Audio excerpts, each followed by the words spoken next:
today, Monday, November 19th. Please stand for the Pledge of Allegiance. I pledge allegiance to the flag of the United States of America and to the republic for which it stands, one nation, under God, indivisible, with liberty and justice for all. I do need to ask for a motion to add a few things to the agenda for discussion. Also add the non-certified maintenance, the clerical employee and paraprofessional hiring process policy, as well as just a very quick review of the policy to fill the board vacancy. I'll make the motion. Second. We can begin with the professional hiring policy. You all have that in front of you. And you can see what was struck out in red, what was added in green. We've been through these things a few different times. A couple of questions I do have, I think, for our solicitor, Mr. Rowdy. The first point is immediate family in the third paragraph.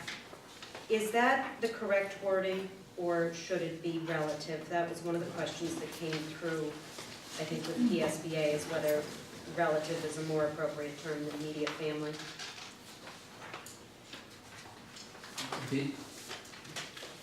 The school code, I think there's a difference between immediate family and relative. Yes.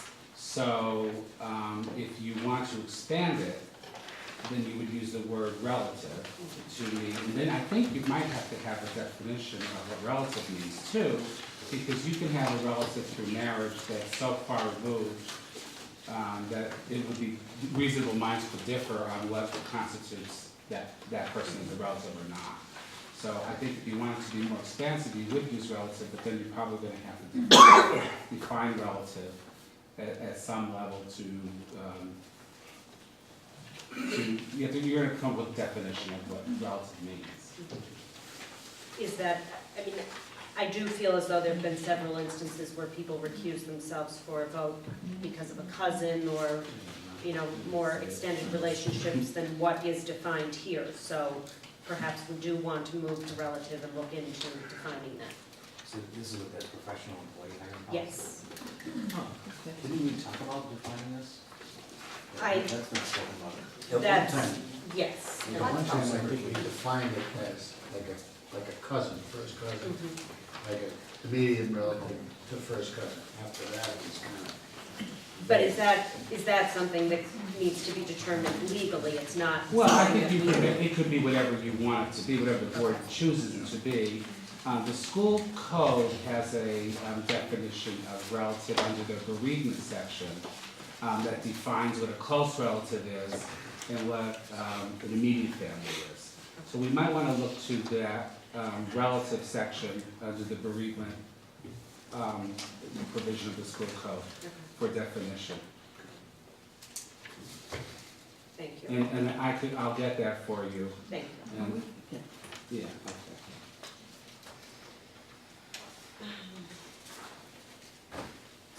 I think the other item to be discussed in this policy is the residency points. That is something that PSBA,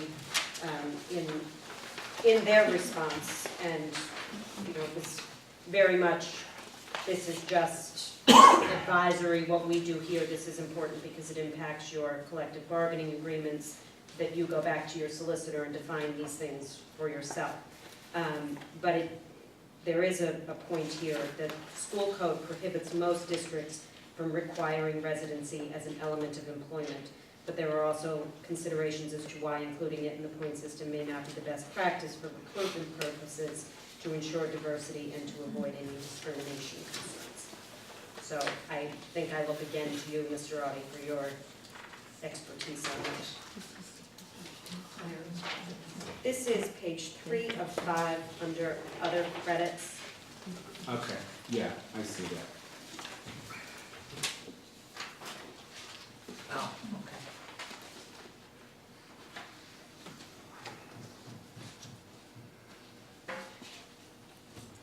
So Well, what you're saying is don't give resident points for residency?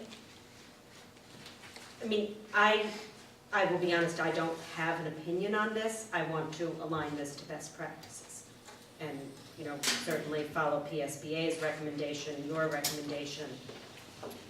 I'm not trying to accomplish anything that, Okay, what's the best for the long term. honestly, I would like to, I'd like to look at it before I weigh in on it. Okay.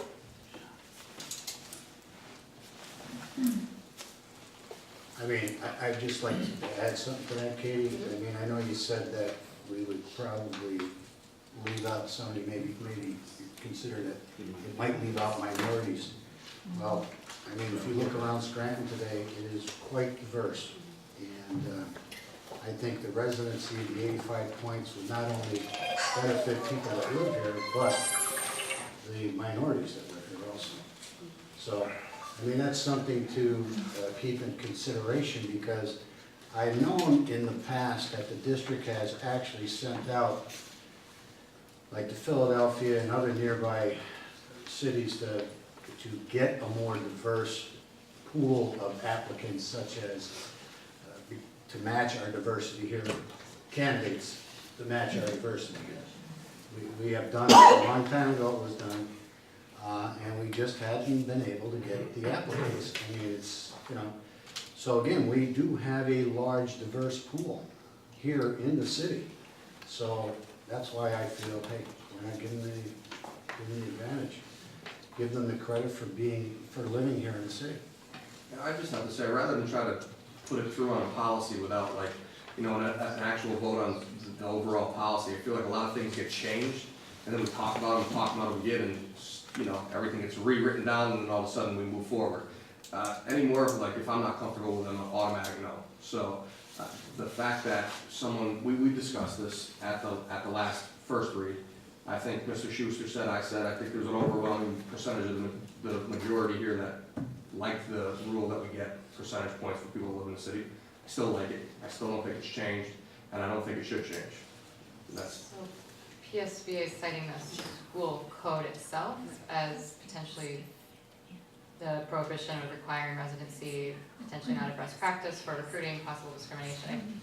I'm not sure if it's something that is necessarily in terms of best practice to us locally. I think Mr. Audi will look into that to see if there are mandates in the school code or best practices from other places that would.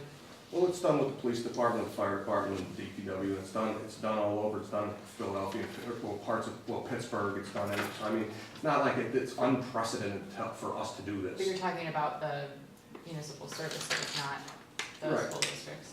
Right. So I think potentially those might be different because of the type I of. think potentially they might not, but I agree with what you're saying.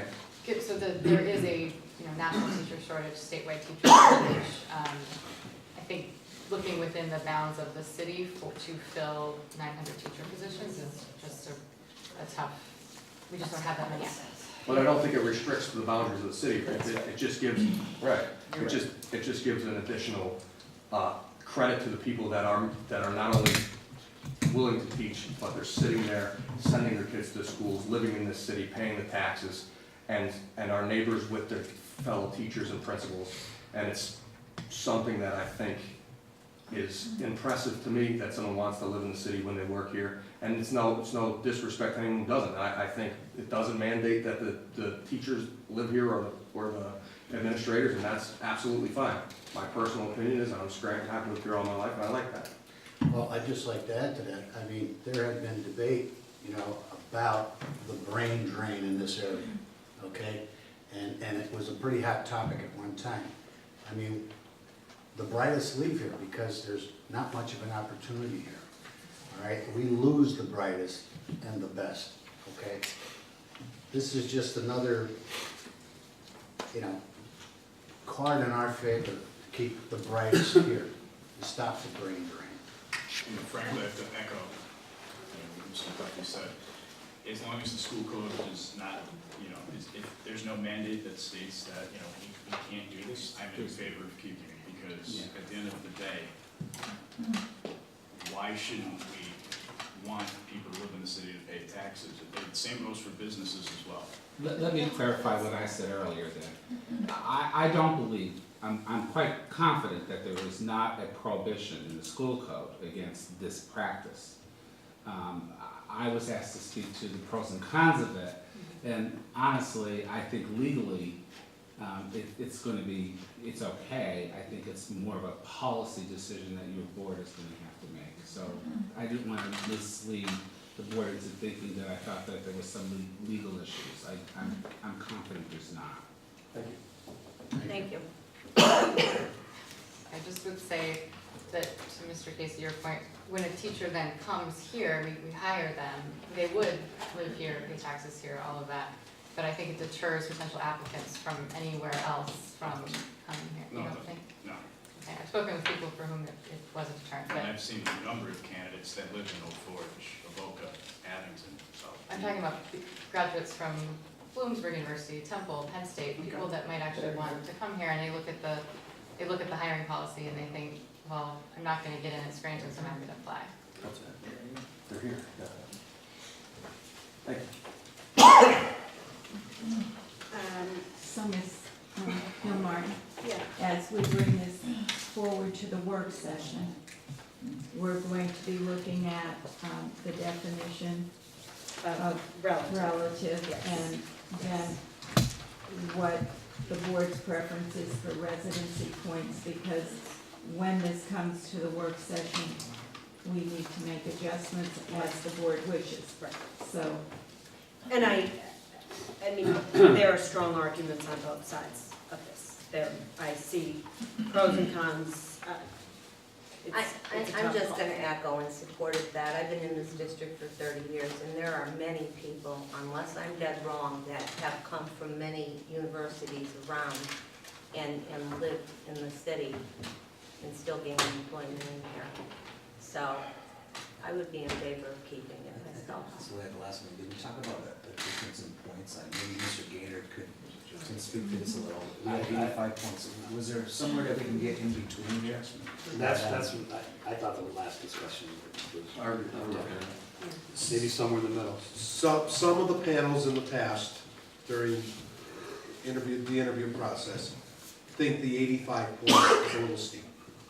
That it's hard to get a very qualified teacher who doesn't live in the city in. But I'm not on the panels. I'm just going by what I've heard. I'd be in favor of keeping it more Could I, perspective. Rosemary, you said on the Yeah. panel, could I? Excuse me, 1 minute, please. I'd like to ask her opinion. She sat on the panels. Okay. Rosemary? I have appointed people to the panels, Mr. Lesh, and actually some of the people in this room have served on the panels. Mr. Butka has served. I don't know if I do, Joe. And I think what we want is the most qualified applicant. And so when the panels meet with them, they question them on content, specific areas of content, teaching, pedagogy. They get a pretty rough grilling around here. And that, in addition to their praxis scores, gets them ranked in this district. It doesn't mean that because I live in Scranton, I get points for living here, it's going to get me the job if the other guy knows how to do the math problem and I don't. So right now, we have a system that we've been working on to keep politics out of it and nepotism out of it and whatever isms that we're trying to keep out. But we have a really good mix of teachers in this district and paras. I work with all of them, and I think I would love to see more minorities hired. And that would be great, but again, they have to apply and go through the process like I did and everybody else did to get a job here. So I agree with Mr. Duffy and Mrs. Dixon. I don't know if you have to skew the points differently, that's your call. A good candidate is a good candidate. I think that's That's what we question. want. This 85 points isn't precluding this candidate that we want to see in the district, someone that has a high practice score. If I could interject, I'm gonna tell you absolutely, 85 takes people out, and again, I'm just telling you, we've had candidates that come in and it's, praxis isn't in there, it's GPA and a master's degree, that's where the points come in, but we've had people that come in and knock it out of the park. Want them for our building, and then they don't make the cut because 85 is a lot. That's my personal opinion as a principal of the building, that we've lost several that didn't make it in, and then there's 7 on the list, and then 7 never makes it to us, and then they take a job in Strasburg or wherever. 85 is a lot. I mean, personally, as a principal, if it were, I don't know, in half, maybe it would be a big difference, but I agree that it should be some points for Scranton residents, but 85 kills you when you're looking, you have someone that comes in and kills everything, and then they don't have a master's, so they're 25 less because they don't have a master's, and then they don't live in Scranton, and then, veterans still, I think veterans get 15 points. Yeah, veterans get 15. Maybe we should look at the points, the That amount is of true. points. That I'd be okay with that. I believe, I don't have those notes in front of me, but I believe at some point we determined, absolutely not we, Paige, determined that it was 8.5%. So perhaps we want to see it come down below 5. Maybe that's. I know that we haven't heard from the superintendent on her view of Yes. this. Maybe that would be instructive. Absolutely. So in the policy, you're giving points for GPA, residency, district in service, non-district teaching, and veterans preference. The residency is the highest under the GPA. So I've heard some comment on how important it is to have residency on here, and I tend to agree with that. I believe we could do a point spread that might look different, so that 85 points is reduced somewhat for residency, and I think that would be a good compromise. Perfect. Okay, thank you. I think on the minority recruitment point, I think we should think about adding, maybe, I don't know if it's in the hiring policy or in a different policy, but adding a minority recruitment committee. That would maybe entail having representatives from the administration and the buildings to figure out the best way to move forward. And this could hopefully happen sooner than later, so that we're doing something. I know we are not hiring a lot of teachers right now, but to start now to expand the pool and try to get those. It, again, is very much a national and statewide issue. We are not the only district that doesn't have a teaching, the teachers that necessarily match the student population. It's like the representation gap is what they call it. So even Philadelphia has that problem. So we're not alone. But I think if we try to address it ourselves, maybe we can find solutions that even Philadelphia hasn't found yet, because we're a little bit smaller and we have the ability to be agile. So if we could, I don't know, Katie, do you think that's something we could discuss and add here, or if that's something that would be a separate diversity policy? I don't know if that's something that belongs in the policy, or if that's something that needs to be created as an ad hoc committee to focus on. Actually, Can I say it something? would be, I'm sorry, go ahead. I'm sorry, I just want to echo on what Sure. Director Cognetti says, and I totally agree that we want to expand with minorities, but I have to address Ms. Boland, because the committees are appointed, and I thought we did that already, didn't we?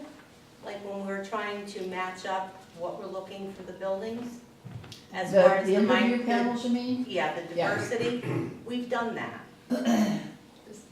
The committees are generally made up of people that the teaching part of it, I would appoint to here, and then a board representative, a college representative, an admin person is on the panel, and it's in the content. So if I'm interviewing for a chemistry job, I'm gonna sit before a chemistry panel. If I'm gonna be the math person, I'm gonna interview before that panel. So that there's always people on those panels that represent whatever it is you're looking for. Okay.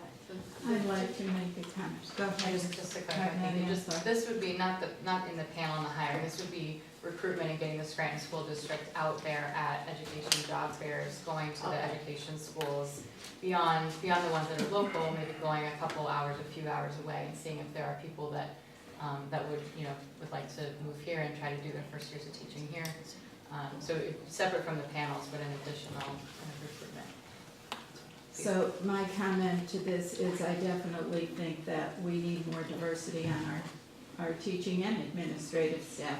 I've talked to some of our minority employees, and we've generated quite a bit of ideas of how we could go about doing this. One of the things that's happening, and you'll hear about this when Kelly Services talks with you, they are doing all of the recruiting right now, or trying to do recruiting for their substitute list, but also bringing attention to the Scranton School District for minority and other hiring. So I understand what you would like to do. There's a cost associated with it. We should figure out what the cost would be. Personnel are needed to do it, who would be interested in doing it, and then get some kind of a schedule at high points in the year when others are going out recruiting. But really, the recruiting process, and I talked, I think, to Rob and Joe Haney and Mr. McLeod, we've all talked about this, so it's nothing new or different. We know that we need to do it. Right now, staffing is a problem. We're not really hiring anyone. Secondly, we don't have enough people to put out on the road. And third, there is a cost associated with it. So we all know that Mr. Gaynard is leaving if we restructure somewhat differently here. We can add that piece to our human resources area. But this is not to be taken lightly, and it takes a lot of effort on our part, and right now, we don't have the staff to manage that, or the funding to support it. But I would like to see us get to that, and I guess, you know, if Mr. McLeod was honest with the whole group, we talked about this 3 years ago. And with Joe and Rob, we talked about it just a few months ago. So I understand the need. I think it's important, but we should figure out how we can best get it done. And I know that there's hiring fairs where people are hired right on the spot. So that goes against what your policy says. So when Paige mentioned something about it possibly being added to policy, that's the piece that would, I believe, would have to be added to policy. Whereas if you sent a team out and you found a good candidate, then you could offer a job or a second interview right away. So you wouldn't lose that candidate. So that would be the policy piece, that if you wanted to add that, it could go in. And then when, I think they're coming on the 29th, Kelly Services comes, I will ask them to talk about their recruiting efforts, and they do have a great model, and that model might be something we want to follow as we put this into place. Thank you. On page 3, again, of this policy, I think we may have made a mistake in, I know we did discuss this, but in Which- striking out page 3. Okay, on the same policy? Yes, Okay. this is the last point on here, underneath the points. The examining board, we struck that out and called it the Committee on Teacher Selection. Yeah. I think we made a mistake, because then it goes on to say, will be composed of 3 committees on teacher selection. So I think it should be the examining board. Bill, No. do you want to clarify that particular Is that, piece? Because it's not just one committee. right, Right. that's why I think when we talked about it, we just, our brains were not functioning properly. Can't imagine why. Yes, and it works, for example, when we did it last time, when we interviewed, we did 1,100 interviews, we had 3 or 4 elementary panels, so those are all the same, and we would interchange members, so to keep the scoring even, you know, in case one panel was tending to be tougher than the other. And then as Ms. Bowen referred to, the other, on the secondary level, the panels are based more on certification areas. So we would have a science panel, a math panel, we would have a art, music panel. So, yes, it's multiple panels in the teacher selection committee. So it should be called, the Committee on Teacher Selection will be composed of 3 committees on teacher selection? Or should it be called, the Examining Board will be composed of 3 committees on teacher selection?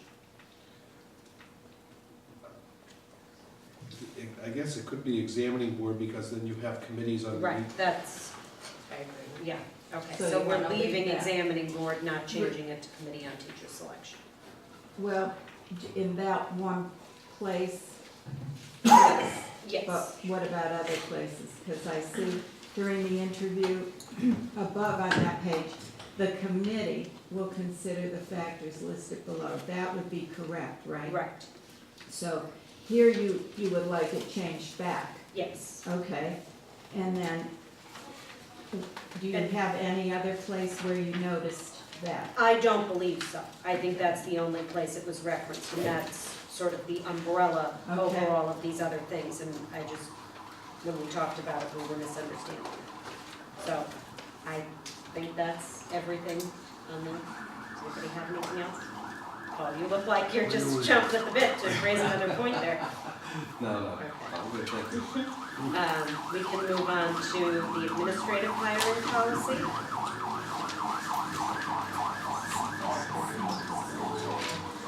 And there are quite a few changes here. I hope you all were able to review them. I did have a few questions. There are some places where it says, like, for example, under first interview, the panel shall consist of the following: Chief Human Resources Officer. Which one? This is administrative, Okay. so on the first page.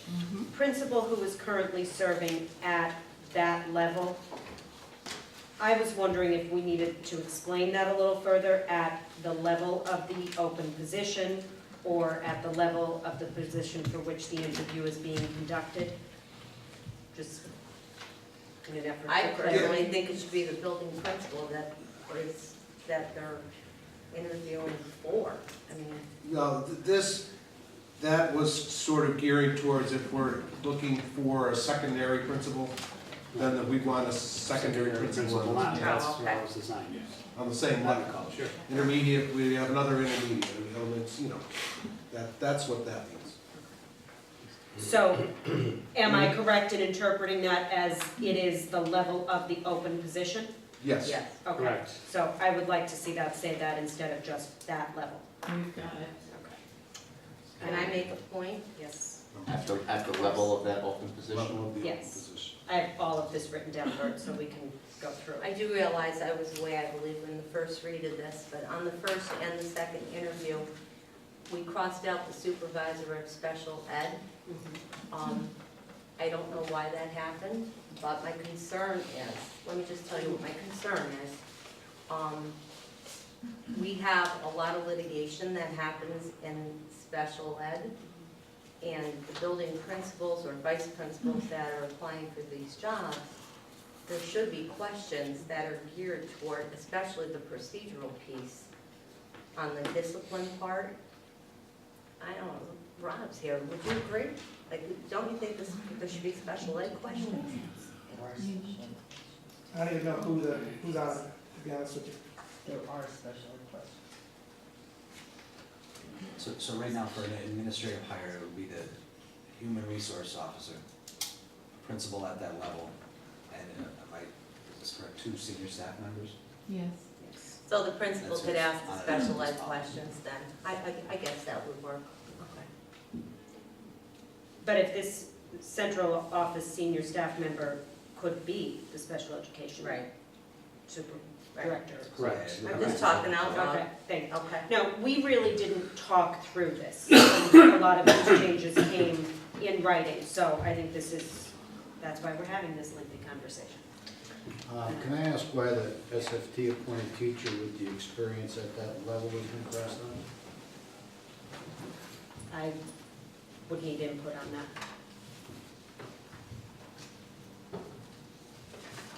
Well, I think because we're talking, I don't know, I'm guessing. We're talking administrative positions, so the SFT represents the bargaining unit, so there would be no SFT person at that position for an administrative position. That's my only, I think it just it defies. No, I it can't understand happen. what you're saying, but my thought is, who better to ask the question of how a principal would address the people that he will be supervising? Okay, but, you know, and who could put him in that scenario better than a teacher? You know what But I'm the saying? principals at the interview panel are former teachers. Right, but, again, I mean, the question needs to be asked, okay? And who better to ask the question? That's all I'm saying, you know, I'm not arguing any point, I was explaining why I would believe it would make sense to have crossed it out, because there can't be an SFT person at that administrative position because they're outside of the bargaining unit. That was my only point.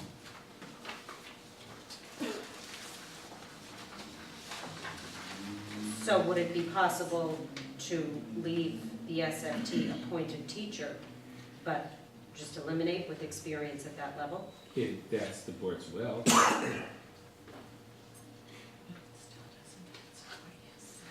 Well, in other I words, think the more input, the better. are you saying that you would want a teacher that's appointed by the SFT with no restriction for any administrative hire? Or any restriction anyone can suggest, but if I'm understanding what you're saying, if someone were interviewing for a principal position, there would not be someone in the SFT who At is that level. currently serving as a principal. That's what I Right. said. So, if there's another stipulation we want to put on it, that's. Things have changed since I left. There was never a teacher on my hiring panels for vice or principal's positions. Well, what there was somebody from the college level that taught administrators. There was never teachers. There were central admin. I don't know if it was the same. If We I had might- somebody from the U or somebody This from. policy was changed when Mr. Dwight was on our school board. Okay, And Mr. Dwight went out of his way to more round out that panel for administrators. okay. And to answer your question, Director Gilmartin, the person that the SFT appoints is from the level that is being interviewed. So if it's an elementary position, an elementary teacher sits on the panel. Okay. If it's a secondary, whatever. For example, when Dr. Kieran was interviewed, I sat on her panel. I just think it would be a good idea to have somebody from a college or a university that teaches and prepares administrators.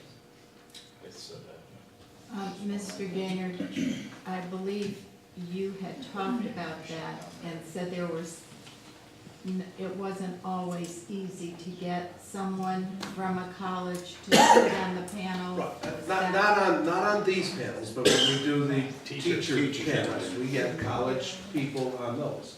And it's difficult to get. I know I've been asked, Director Dixon, to provide adjunct names who I've worked with at the university so that they Right. could serve on those panels. And in the past, that's And how we we've have. done it, right? A lot of our panels have been our Right. retired principals that are adjunct professors at local Right. colleges. And we counted those as our Right. professors. Because getting full-time college professors in the summer was a difficult proposition. Right. Right. But still somebody that's been in the seat or has trained people to be in the seat. Just makes sense to me.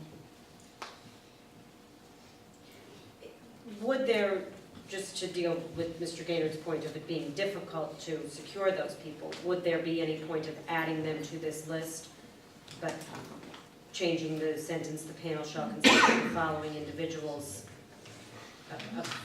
If readily available. or, 5 of these 7 slots, something like that? Well, during Gibson, you have a professor on an interview panel for teachers, so I think Yeah, I certainly think that makes sense. it It would makes want us sense. for treatment that teachers are treated one way and the administrator has to Exactly, pass. right. Right. So, we would add in the adjunct, however it is we're wording that. So are you adding this in the first interview? Yes. And you're, And leaving SFT appointed teacher with experience at that level. And again, we may need to reword that to make sure that's clear the way Rosemary just explained it. And then somehow allow for that caveat of if these people are available, for whatever mix of them. I have a question, so why was it removed? In red, the SFT appointed teacher experience at that level was actually removed. Was that the recommendation of PSBA? No, this was, No. this was from the administration.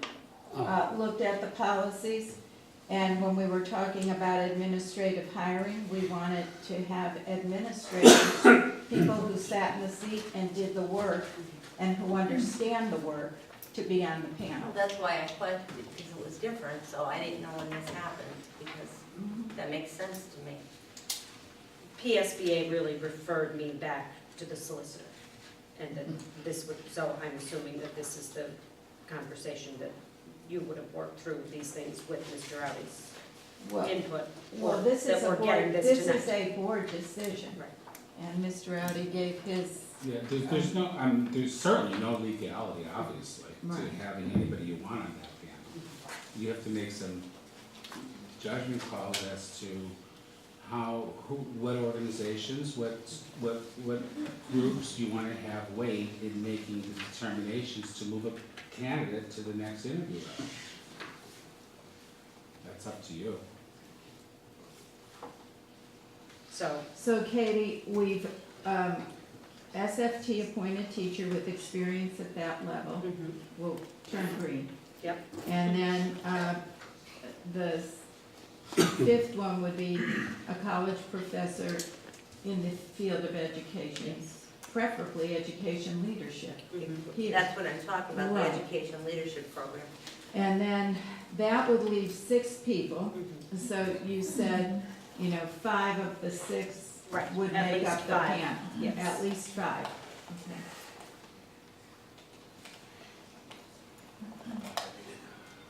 I felt like I was in Florida there for a minute. Red just turned to green. Chads. I'm watching too much TV.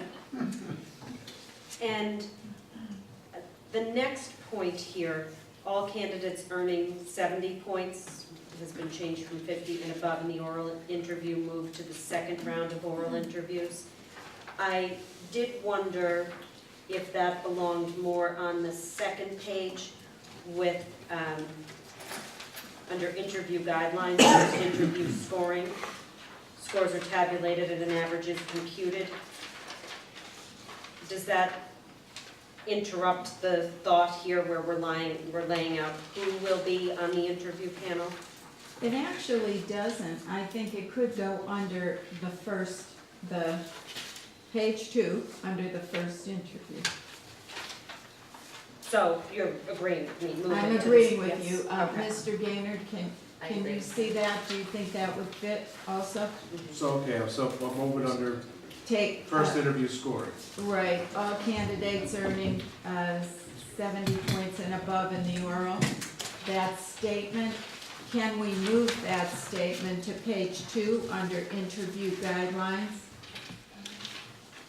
Where it says first interview scoring, and that would be our first our first,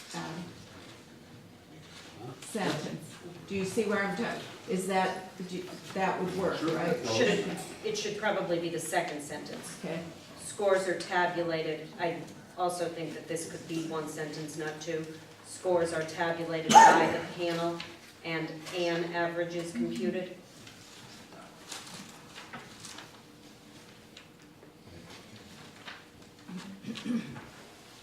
I suggested the scoring change. 50 was just, being on the interview panel, the first interview panels, I mean, it'd be pretty bad not to get 50. So, I mean, it was, just so there was some selection, we bumped it up to 70. That seems reasonable to me. That makes sense. Just page down. I think under point number 1, it should be applicants who meet the requirements, not that meet the requirements. Sorry, I'm sorry, the credit report piece, is that a standard in hiring practice to run a credit? Yes. Pardon? There's a situation that occurred in the district years ago, why I think that was put in. Is that, okay. Is this, Where were we at this before? I'm sorry, The successful candidate must be fully vetted pertaining to references, credit report, and required clearances. I know I did have a note about we had a discussion about that at some point. Forgive me, I don't remember what the reason was, but I know it was a note I wrote down. I just have never had that for a hiring. I can't. Sorry, at the very bottom of page 1. Bottom of page 1? Before number 1. Criteria, you know. Oh, the successful candidate must be fully vetted pertaining to The- references. The original language was professionally vetted by an outside agency. And the board, at the time of adoption, agreed to that language, but never approved the hiring of an agency, of a PI or an investigative agency. So at the time, they said, at least get a credit report. And that's how that procedure is started. I've never heard of that. I haven't either. I didn't even realize that was in there. I'm not, I just never heard of it. I'd say get it on. Why would you need a credit report? It's done constantly in the industry, when that's hiring policy. Well, this is, I'm not saying it should be, I'm just saying it's done in industry. I'm just giving you the history. You Right. guys decide. Yeah, that's so I'm hearing that most of you don't believe that that's necessary, and Mr. Rowdy is agreeing with that. Shall we remove that? Everybody in consensus? But I remember what you're talking I'm not gonna go further on it. Yes, but I understand. Okay, so that's, do we need to somehow define how the agency will be selected? If that was there an is issue no before? agency. There is no No, There- it's- We took that out. So, that's why I was okay. taking. We took that out, so. This is that- something that would be handled internally. Internally. That's why it doesn't say anything, okay. But we're taking I credit gotcha. report out? Yes, Just credit report? yes. Yes.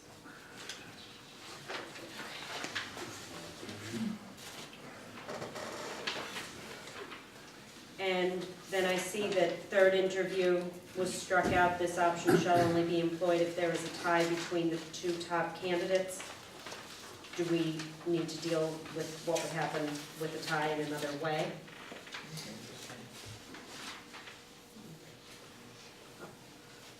We break the tie. You break the tie. You do, Okay.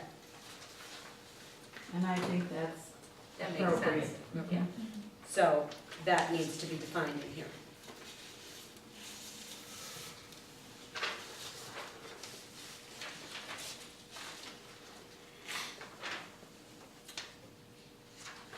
Probably under first interview, second interview, Yep, we need a Right. line.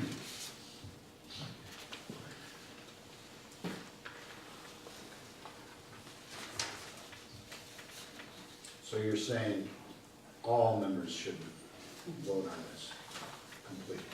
I believe so, yes. Okay. if there's a tie. Okay. So Katie, what was the change you made? We just need a sentence that defines that. So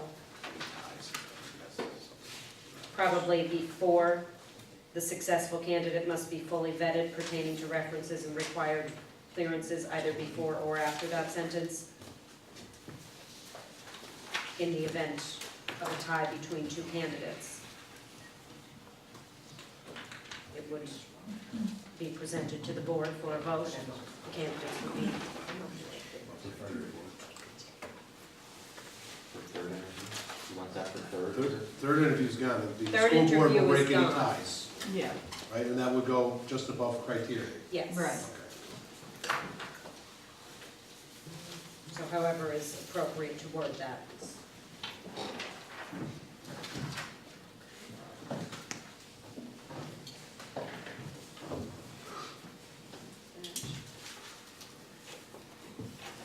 And then also this section about the scoring rubric. So I'm sorry, I'm just thinking about that last sentence. So, in the event that there's a tie, does that mean that what you're going to do is take two names to the board, and the board's gonna vote on a name? They're gonna select the candidate. Yeah, I understand that, but that it changes your voting a little bit, as typically you vote yea or nay. Okay. This is, you're putting yourself in a position where you're gonna have to vote down one candidate publicly and do another. I don't say that's a bad thing, I'm just saying sometimes that could be very uncomfortable for the other person that doesn't get the job, to have a negative vote. I think So we you're should- saying a better practice would be an actual interview with the board instead of having someone be? The superintendent breaks the tie, somebody, you know, and that could- brings it to the board. administration could break the tie and bring it to the board. I don't know, I'm just saying, the only thing that hit me was, I don't know that you realize you're putting yourself in a position where you're gonna be, literally have to say, I vote for this person or that person. Do we need then to look for other examples? Rotation of piano on the piano. How is this handled in other districts? I think that's a good idea.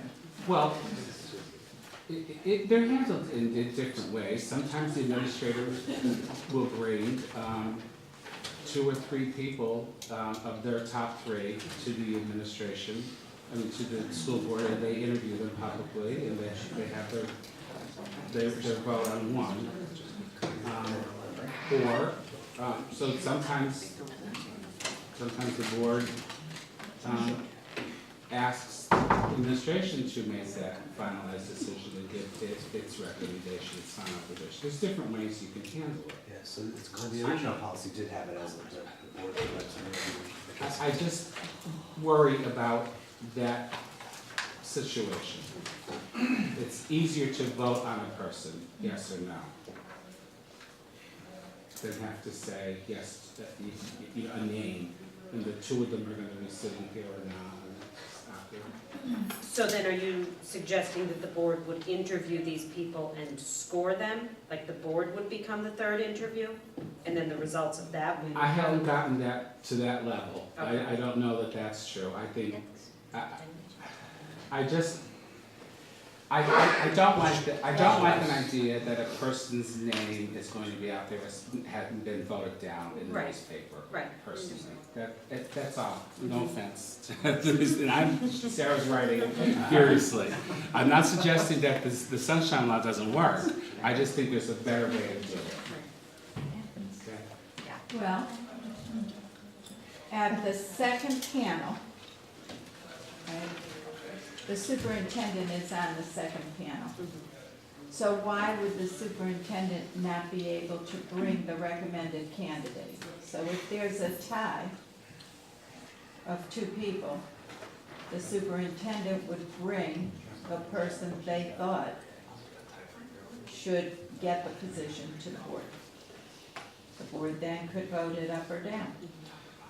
And what we used, this is just from being parts of other panels, I've heard this and we've done this before when we were in a different police department that I worked in. It was the date and time that the person signed up within that's what they referred back to, whoever signed up first was the person who voted on first when there was a tie. And I know that's accepted practice, at least in a lot of places that I work. And still getting back to voting somebody down. Yeah. But I mean, just the first person who applies is the first person that's No. voted, is the name that's put forward. I'm just gonna tell you what I'm having a conversation with the superintendent. It's an administrative hire, first of all. This is not hiring a bargaining unit. Maybe some definition could be given to the administration as to let them break the tie. I'm not trying to tell you if there's a right or wrong there. I'm just raising various points. Has there ever been a tie? Well, there will be next week if we. That's principle, there will be. Well, if this gets out, there'll never be a tie. Count on it. There won't be a tie. This will be the next. It's a math problem, and math is easy. There won't be a tie. You know there won't be a tie once you say this out loud. There will not be a tie. I'm all right with the recommendation of the superintendent. There's never been a tie before. Let's just clear it up in that fashion. Yeah. Because we could be here. Yeah. And I'm fine with it. Sorry, we didn't talk about the ancillary also. Yeah, oh, if, Good. I think We're there's, not done. I think there's a, I think there's a, something that dovetails there, so.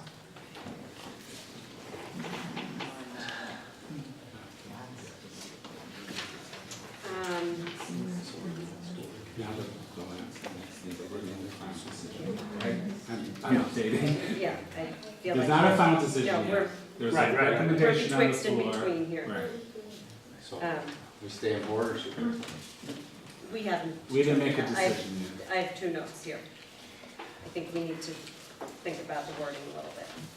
Because this is still coming back to us to. Okay.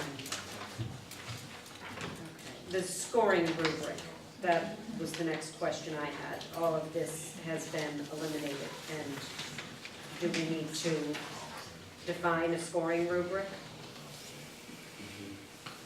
And attach that?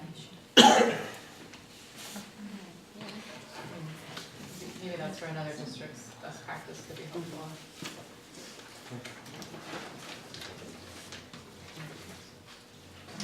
I have a question. So, Yes. after the scoring rubrics, then the candidates will be asked to respond to a writing sample. I mean, I get the fact, okay, when you apply to become a teacher, there's a standard application where you have to write an essay.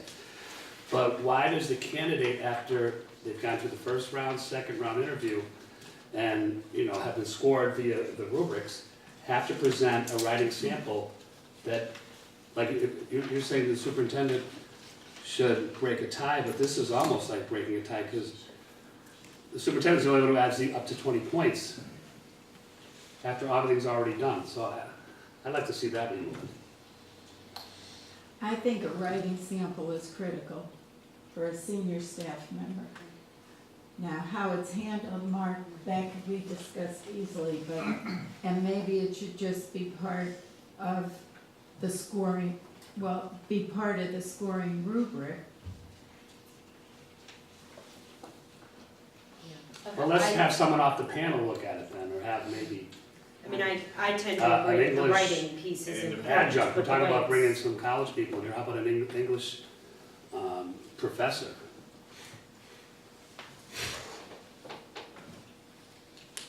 Mr. McCammon, we do have AP English teachers in this district. Well, then utilize. But you would have to redact any names, Dr. Kearing, if that was gonna happen to bring in a third party. And then rotate them.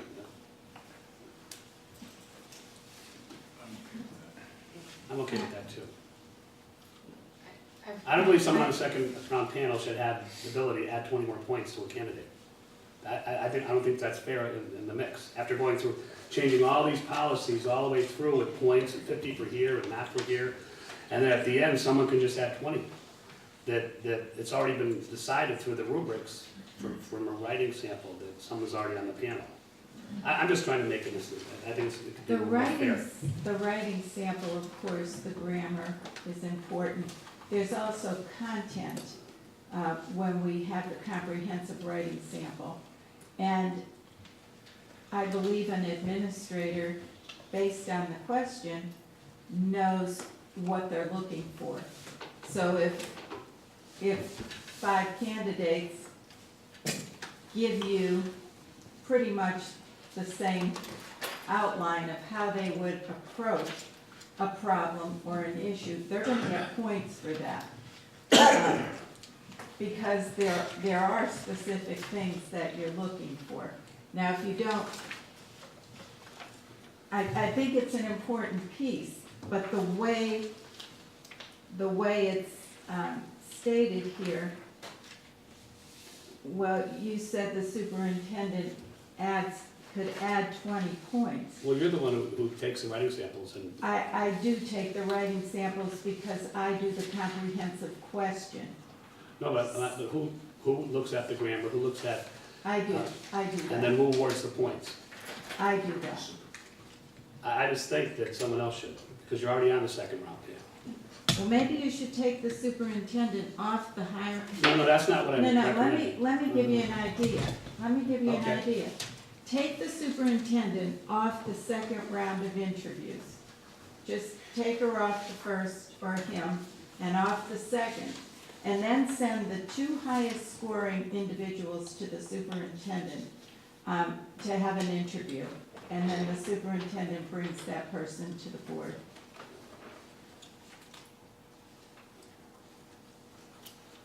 Certainly simplifies it. I think we're making this more complicated than it has to be. Well, we have to, that's an interesting idea that I think we should think about. The writing sample piece, though, we should not let that go. What struck me was that the writing sample is the only subjective component of the ancillary scoring. So I think it would make, if the ancillary is adding different points for different things that you're already coming with, that writing sample we should pull out and go into the subjective, whomever it is that is reviewing it, we can discuss. But that was what was odd to me, was that the ancillary was to give you points you already are coming in with. Is there a letter of interest submitted for these positions? Should be. Could that be the writing sample? Generally, there is, almost all I think candidates. that's our first, whoever's reading these, that's the first. I like Dr. Kirian's idea about taking he or she out of the interview panel and going to the last 2. Simplified it.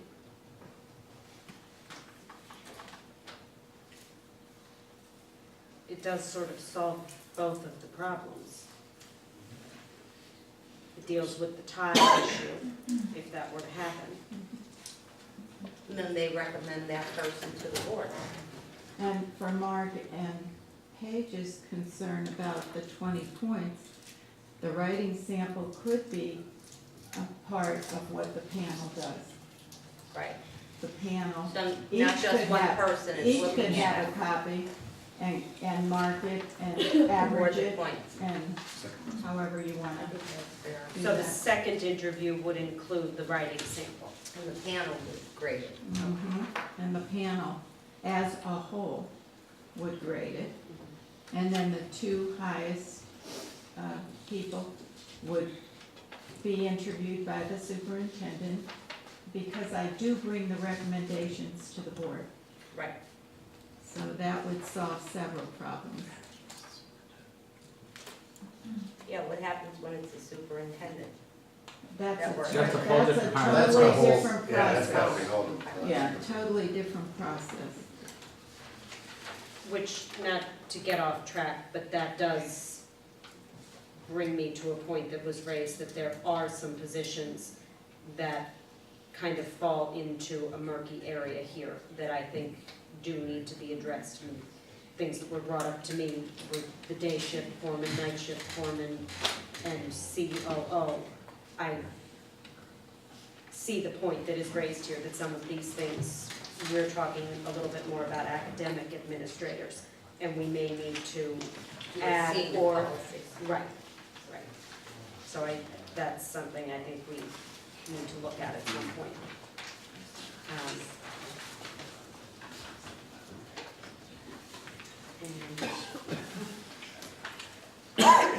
So, this is coming out of here, the writing sample, that's going there. Just, I wanted to clarify, GPA in graduate degree work can earn a maximum of 10 points. Does that mean that the GPA at other levels doesn't come into play here? That's just if there's, I don't know if I'm misunderstanding this or, It's it has to be graduate degree credits. okay. Yeah, that would be So a that's- graduate GPA, Right. Not Not undergraduate. undergrad. not undergraduate. Okay.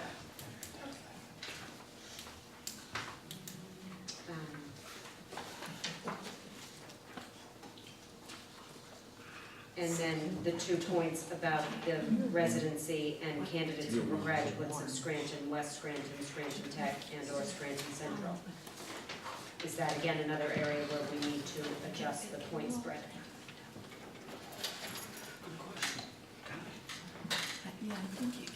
This is a first. I think Bill would have a better idea on that, I don't think 2 points is a lot. Let's see, that's, No, it's in I mean, I only got in there one other day. It must be. It's this roll. that's 5 points. I was hoping Mr. Casey would do that. I'm sorry. I didn't want to be I too keep bad. looking at And also they these have little, like knowledge of the district, which also goes into that. This, now that it says ancillary scoring instead of interview scoring, I think it's additional versus part of the core. What was that page? I didn't hear. Well, when we discussed this a couple of weeks ago and it said interview scoring, I thought that it was, that the percentage was, it was like 11% of the final, and that's not the case. It was actually 190 points that you could get, not 100. I would probably argue that the candidates being a graduate of a Scranton High School receiving 5 points is kind of a lot, but yeah, I would defer to Mr. Gaynor whether you've seen that or other administrators I haven't have seen it that. skew anything You've had that yet. skew in a way that is problematic. Not yet.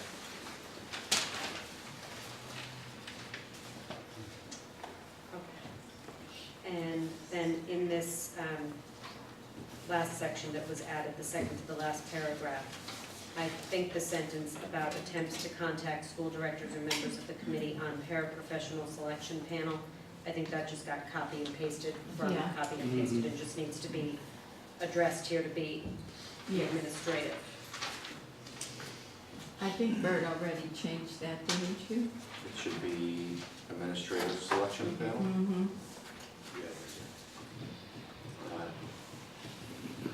We tried to get some consistency in between all Oh, yes, of the that's perfect. policies, yeah. So, Yes, I'm yeah. thrilled that's in there, just that. And then I just had a question about the, on the eligibility lists. I was thinking of eligibility lists as something that, like people that we kind of held. I didn't know that that came into play here, am I wrong about that? Say it again. Like on the eligibility lists, I think of that as people who have been interviewed and are on a list and are a pool of people that we can pull from as positions become available. So do eligibility lists. We don't have Yeah. an eligibility Okay. list No. for administrative. Well, we did have one. Yeah, we do have one right Oh. now. But that's for a roving position, is that correct? That's for an itinerant assistant Right. principal. So we can eliminate the end of that sentence based on the candidate's points on the eligibility list? Or, Just so we'll based, just say the based- board, sorry. go ahead.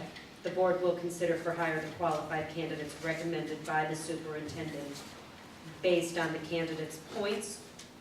Or are we ending at recommended by the superintendent. Recommended by the superintendent, I think. Because all of those other things are referenced there. Yeah. Okay, Well, we're okay there. Does anybody have anything else? I'm sorry. I'm sorry, Jenny. Yes, thanks for your guide.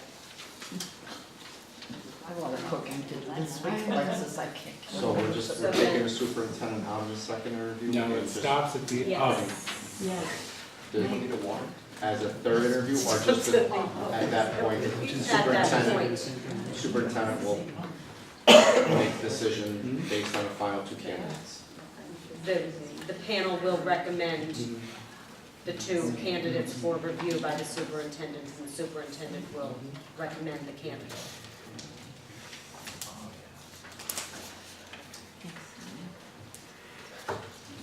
Mr. Martin, where are we going now? We can go to non-certified maintenance staff hiring process. So back to, sorry. That's okay. So we got our first interview panel, we got our second interview panel, and then we have a case of a tie within going to the superintendent. No. No, the second interview panel is recommending two candidates to be reviewed by the superintendent, and then the superintendent is making the final recommendation. So I'm not on the second panel anymore, huh?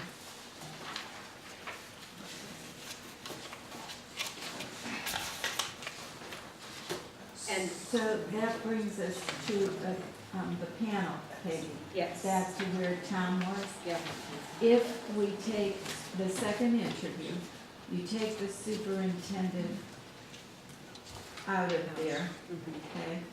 So it would be, that would be one person gone right. out of there. So now you have a board member, Like you there, have yeah. a school principal, the school principal, right? You have the central office senior staff members too. Hopefully, one of those is the supervisor of special, or no, what I'm getting at is you need another, We you need should another have another person on that panel. Because remember, the scores on that panel, you're dropping the highest and you're dropping the lowest, so you'd only be down to two, you're better off being down to three. So,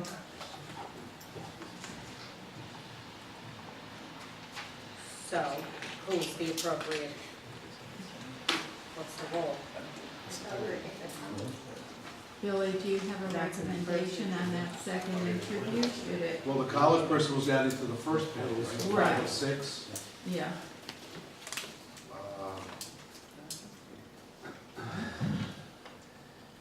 you could put in another board member on Board there. chair. Felt like, Board member. you Fine. could add another board member there, then you'd have two board members. You could have two principals, one being at the level, or at the school. You could have two central office senior staff members, that would give you 6. Okay, So, I think that makes sense. Then we end up. I don't care if Donald Duck's on there at this point, we're beating this to death. Right, and then in essence, we end up with a third round decided by the superintendent. Third round panel decided only by the superintendent. well, no, That's what I'm looking, well, it's not, out of two. it's not a panel. I The I know, it's panel, just a third round then. the panel sends, I understand the whole Two process, highs. listen, okay, and then really the board decides. So a person is brought to you and you vote that person up or down. The board makes the final we tried to decision. stay away from that conversation half an hour ago, but we were trying to avoid that. Having two brought forward to be voted down. no, we're not bringing two forward under this policy. Well, one to be voted down. One, yes or no, which is always how you vote for any hire. Tom, what was your question? So, the reason this whole thing got started was in the case of the tie. The first paragraph of the policy Mhm. states that in case of a tie, there will be a panel of school board president, personnel committee, and the superintendent. That's That's gotta what go. happens, and we decided that right after that that's going. I thought that's what we decided. Yeah, on page 2, we decided that. Right. It's I on- just it's thought actually that the we start of didn't- the We policy. skipped that, yeah. So this would work with the case of a tie. And we might be able to leave the rest of it the way it was with some of those suggestions. Well, the other part, Tom, was the 20 points. It was. We said, let's let the whole panel do it and keep the superintendent out of it.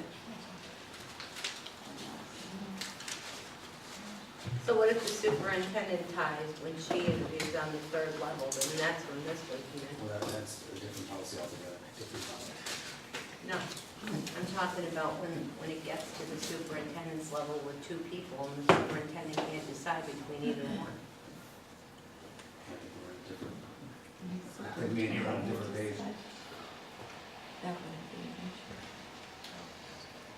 Have to. Be superintendent. So, I'm not getting what you're saying. So the policy starts with the way to break a tie, and it sets up the panel to break the tie. Then it lists out the 2 panels.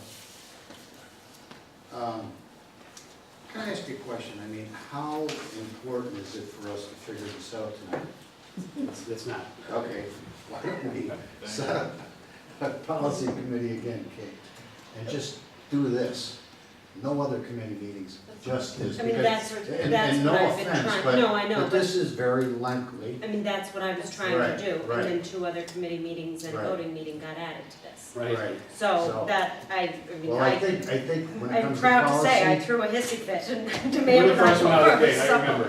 We But I- presented the meeting Yeah. first. And you have said that in the past, that yours, and to Katie's credit, Director Gomar's credit, that she does spend a lot of time on this. right, And it is and I important give her stuff. credit for that, and I think she needs the time allotted, not to be able to be But rushed. then everything through. else gets added on there whenever we try to do this. Right. I think, Well, I think there's a lot of cooks in the kitchen at this Yes, point. I think That's what I should- think. Well, I think this is a There's one lengthy chef. process, and there is no There's only good way one to do chef. this. right. I That's think Teach cooks, that, all right? I think that's a good point. I think we My have turkey over. I got it. we have kind of 2 visions of this policy. I think revisiting the idea of the 3rd interview with these people at the table. I think looking at having the superintendent decide between 2 candidates recommended. Maybe we need to lay both of these things out on paper and then talk through them once more. I do think we So- brought up a lot of good ideas. We brainstormed. Yes, yeah, I mean, Oh, it wasn't all for yes. naught, no, it wasn't all for naught, but. I've trying for many months to do this, so thanks, gang. So, Now, Katie, yes. please give the administrative. Yes, thank you very Mr. much. Audi? Yes, yes, you've all done a lovely We- job. we tried Thank to push you Yes, along Yes, here. I know, you did, and we sat for many hours with me outside of this room as well, and we worked through this. I thought we were getting through the minutia at that point, but guess not, we found more. So, back to the non-certified maintenance staff hiring process. One suggestion that was raised is that it should be noted that internal bidding rights come before all other applicants as it is on the clerical policy. It seemed that the clerical policy and the maintenance staff policy, there were some things that could go back and forth. Just to look at those side by side. The other suggestion was that the TB test and the clearances should be referenced on the clerical hiring policy.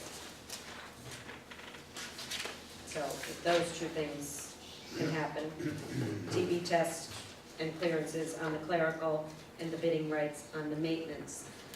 Another point that was raised, I think, sort of in line with some of the parameters we added to the paraprofessional hiring process, was should we be considering that some of the people in these positions might benefit from having an associate degree in business or certification from a community college, as in the case of the clerical policy, And should we be looking for an apprenticeship with a union or certificate from Johnson or CTC as a requirement in the maintenance staff hiring process?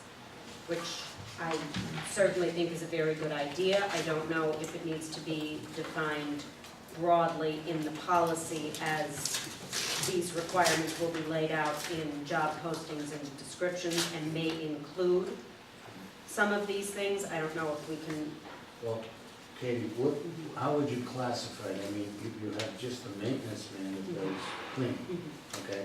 Then you have the maintenance that will probably do plumbing, and then you might have the maintenance. I mean, will you require even the guy that's pushing the broom to? that's why I'm thinking maybe the policy can refer to a job description. Maybe that's a way to begin this conversation and put some parameters around people that we might be expecting more finely skilled abilities without, but I agree with you, without ruling I out. think we talked about this and we said on the job description, Okay. depending on what position we were looking for, the job description would have to make it clear as to what particular credentials we were looking for based on So I the think, job. then I think what I'm saying is I'd like to see a number 8 or whatever number it turns out to be, defining that job On the descriptions and job. postings. Okay. And maybe we want to go so far as we did, I believe, in the paraprofessional, where we said qualifications including but not limited to. Maybe we're saying qualifications that may include the following. Preferred. These would be highlighted on the actual Right. posting. Right. For example, the truck driver's job requires the CDL. Right, That's perfect, so Right. specify. Perfect example. and then the same type of thing on the clerical policy Okay. as well. What about references? We have references on one of the other hiring policies, but for these, do we need to put that in the policy that we check references? Is that on the application I think that's standard, yeah. at all? Is that, Are references Oh, yeah. required on the job application? No? That's Okay, strange. I think we should do that. That'd be on the Yep. app, yeah. So do you want to add that to the policy or keep it on the job description? I would do both. Yeah. Applicants must complete an application with references or including references and submit a letter of interest pertaining to the current position. and then presumably on the actual application, it would say however many references the HR director administration thinks we should. Yeah, I agree. Maybe a letter of reference. That's more credible if Maybe somebody writes you a depending- letter. Maybe depending on the position, maybe we can have references in the policy, but for job description, sometimes would say letter of reference.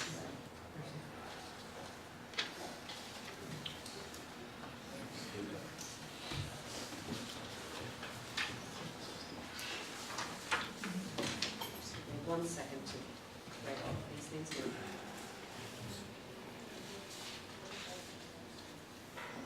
Might as well just give it a recorder.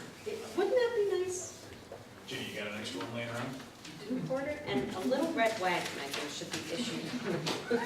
School board membership. Okay, and then the final one is the paraprofessional. And I don't believe I do believe we've talked through this several times. I don't believe any of the other points that were raised pertained to this policy.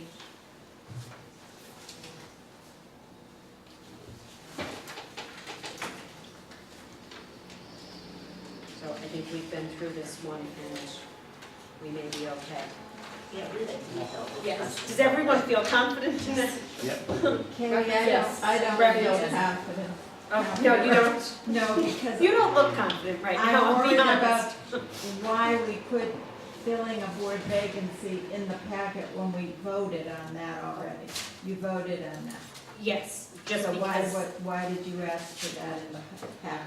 Because I think there are a couple little kinks that could be worked out very simply there. Okay, Some questions that came up, like, while we were at the table. So we can move to that next, but did you have Yeah, something I would about just the? say references, and then I might, is there anything on here for I guess certifications are on there. Mhm.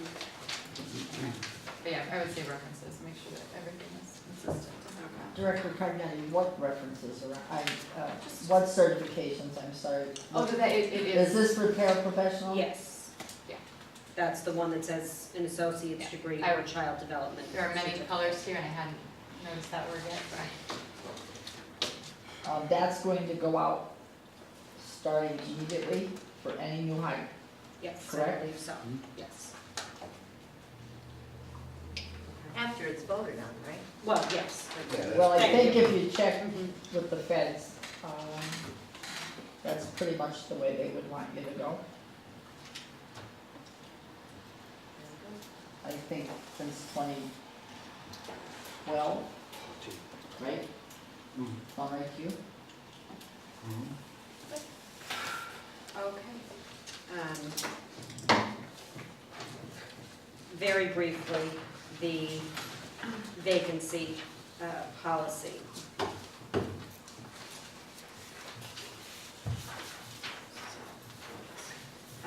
On the second page, I just think there were a few questions when we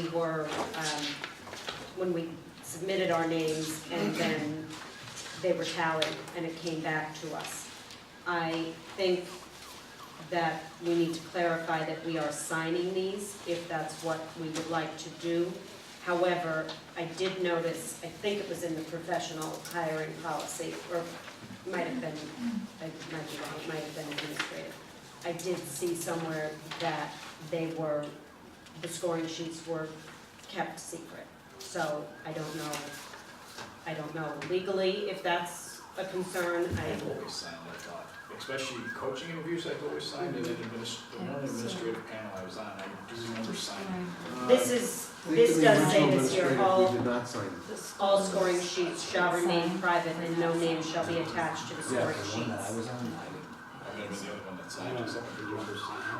I think the difference here is it's an elected spot, it's not a administrative spot. I don't have any problem with the administration, running the administration, but when there's a person that we're appointing to this board, and people aren't willing to sign their signature to the top four, I don't see why that is even being brought up. I mean, I understand that people, we all have our rights to our privacy, but I just felt like that one is a no-brainer to sign who you think the best candidates are. And why would you be ashamed or embarrassed? It's not required, Mhm. and again, it's a policy decision, how you guys want to, should see you guys, how the board wants the candidate. I have no problem signing. Does anyone I don't have a either. concern? I don't know Okay. if it's an issue either Yeah. way. I think No, I I just, think you're right. I don't think either way. Yes. Absolutely. okay, It so should be in the policy. then in the second to last paragraph here, I am suggesting that in the end of the second line, Bert, each director shall sign and submit.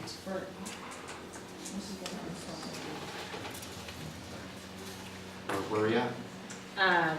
The end of the second to last paragraph, end of the second line, each director shall sign and submit.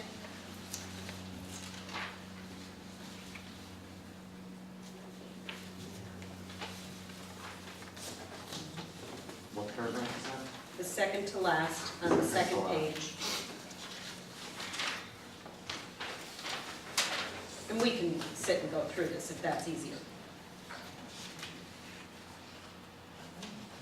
The big green paragraph? Directors Yes. shall Yeah. utilize the approved scoring rubric. it's the third line down on the last paragraph, the last big green paragraph, Bert. The first word on the end of the second line Director shall says submit. each director shall sign Sign and submit, Yeah. Sign it. and submit. I got all that, that's got pretty half a number. And the other question that came, that I thought seemed a little bit confusing is I didn't feel we were clear if we were announcing the names before we voted, if we were announcing the people who were tied. So I think if we want to do that, I would insert a line saying the board secretary will announce the results of the tabulation. I have a question. Yes. It says not to exceed a third. Does Yes. that mean you must? See, in this instance, we had 12, so did everyone have to submit 4 names? That was my intention. Perhaps we need to determine what that number is once the candidate list has been. Oh, that's good. These are the candidates. So we would add in there the number would be determined once all applications have been received.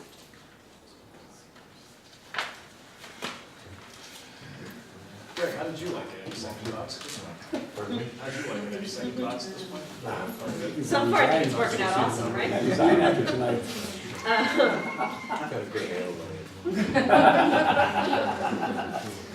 So the board Poor Chief secretary will Graziano. announce the results of the I feel sorry for tabulation. you. Wait a second. And then, very last thing, I promise, names will be drawn. If we get it, if we have a tie. So the board secretary comes out and says, Mr. A got 6, Mr. B got 5, and Miss C, D, and E are tied with 3 each. I'm making up numbers. Do we want to draw those ties, the tie out of a hat before we begin voting, or move to it if need be? And then if we move to that, do we want to know the order before we start voting on those tied candidates? Could we wait till we have another board meeting? No, that's the whole point. That is a good, because I believe we had a number of people with 4 votes Right. last time, so, I mean, that is important to, although procedure's not the most interesting thing to talk about for hours on end, I think that is very important to get that set. At this point, I don't have any suggestions as to how we do it, I just think it's a good idea. We should probably have the whole list set up before, so you don't interrupt the vote, Yeah. just for procedural smoothness. Okay. So I'll figure out a way to word that with my They can be brain. drawn, the list can be created. Yeah. Okay. Okay. I think that's it, except Director Cognetti, I believe, has grading, This is- policy, and transcript. And this is just the beginning of a conversation. This isn't not meant to go through all of these policies. This is kind of an education and policy combo. I think we need to have a much more fulsome meeting, and I know that right now. Definitely agree, because Oh, yes. staff has not looked at these since they've been put into place. Yeah. And, I mean, my intention here was to get these in front of everybody, start Right. reading them, start assessing. Right, and I know the administration is still working on the transcripts for the current seniors, and I want to give you the runway to work out what you need to work out, but then, Thank you. and maybe this is something that we discuss in January, but I think we need to make sure that we're all Absolutely. clear on what the policies have been, what changes we maybe would have been made, and we need to memorialize in policy, and understand, we had discussed, this leads into purchasing, do we need a new management system? Are there ways to work within the one we have? So I think maybe January would be a good time for that. I just wanted to flag that these are the policies, we can have them and start, maybe if we can start gathering information, we don't need it immediately, Well, I but. think, is Missy still here? Yeah. Missy, you Oh, were, she's gone. I can't see her back there. You were gonna, address how we approach these policies with, AP and honors?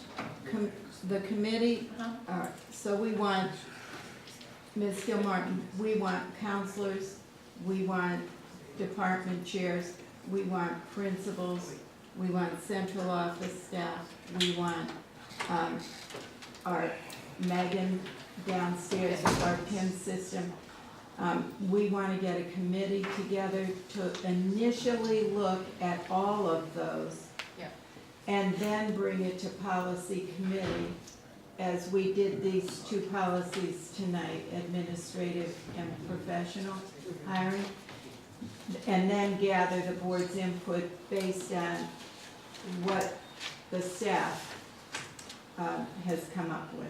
So would that be Yeah, an that would be, acceptable way to approach that would be that? great, that would be great, I think, as that happens, I think it'd be useful for us, as this goes on, to know what has happened in the past as we try to move forward. So, just to have some of that background information would be really useful. It doesn't have to be today, I know you guys are up against the report card deadline and all of that, so, and this can be, when you're, less stressed about that stuff, maybe, January is a time we can discuss again, does that work? That would be a great time, yes. Great. Do you have anything else? No. I just have two little bullet points here. We will need to take a look at policy 005 and 006 and any BOGs that go along with that to align with the new committee list. I just wanted to put that on our radar.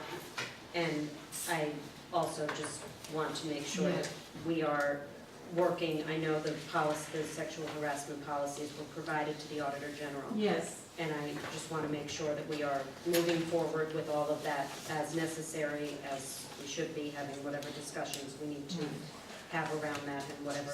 so just to brief the board, I sent you the letter and all of the Yes. policies that we sent. So if you want to put that on your policy committee, revisiting those policies. But what the Auditor General has right now is currently what is in place. Okay. Would anyone like to make a motion to adjourn the policy committee? Second. Would anyone not like to make one? Thank you very much. I appreciate everybody's hard work and all of your patience in this. Yeah, absolutely. Are we gonna move to health and safety now? Oh, okay. I'd just like to ask, does anybody need a break before we proceed? Okay. Thank you. All right, Jim, I'd like to proceed with the Health and Safety Committee, and if you could have a roll call, please. Mr. Casey? Present. Mrs. Cognetti? Present. Mr. Duffy? Present. Mr. Martin? Present. Mr. Lush? Present. Mr. McAndrew? Present. Mr. Colville? Mr. Schuster? Present. Mrs. Dixon? Here. 9 present. Okay, you've been asked to have this meeting tonight, Doctor, and I'd like you to start out, please. Sure. At our last meeting, one of the teachers from Northeast Intermediate School expressed her concern about a teacher being hurt in a fight among two students. Actually, she said 2 teachers. I was aware of one of the issues, Mr. Budka had informed us. And then several teachers from Northeast got up and they were talking about they feel as though they may need more supervision in that school. So I asked Mr. Budka to please come and to talk to the board about the incident that happened at his school and to hear frankly from him what he believes his staffing needs are since we've changed the schedule this year. So, Mr. Budka? Well, I'm gonna give just some Thank you. confidential emails here. It was stated at the last board meeting that there were 2 teachers that were injured during fights. And at that point, we had one serious fight, very serious fight about a few weeks ago, about a month ago. Two girls were fighting right in front of the school. There's a lot here. If you turn to the back here, just to give you an idea, there's a nice little aerial Officer Carney took with his drone for us to give you kind of an idea where exactly it happened. It happened about 150 some feet from where Mr. Haney was stationed every day, right on the corner of Gibson and Adams. And I was down in the back alley behind the medical college, and Officer Carney was, actually, he was off that day, or he was on updates or something. So as it happened, one of our teachers came out, like, in good fashion. She came in and tried to break the fight up. The girls didn't stop fighting. They continued to fight to the point where maintenance came over the speaker. Mr. Haney would fight. He came running in. At that point, I came around from the back. Teacher was injured. Both girls that fought were arrested.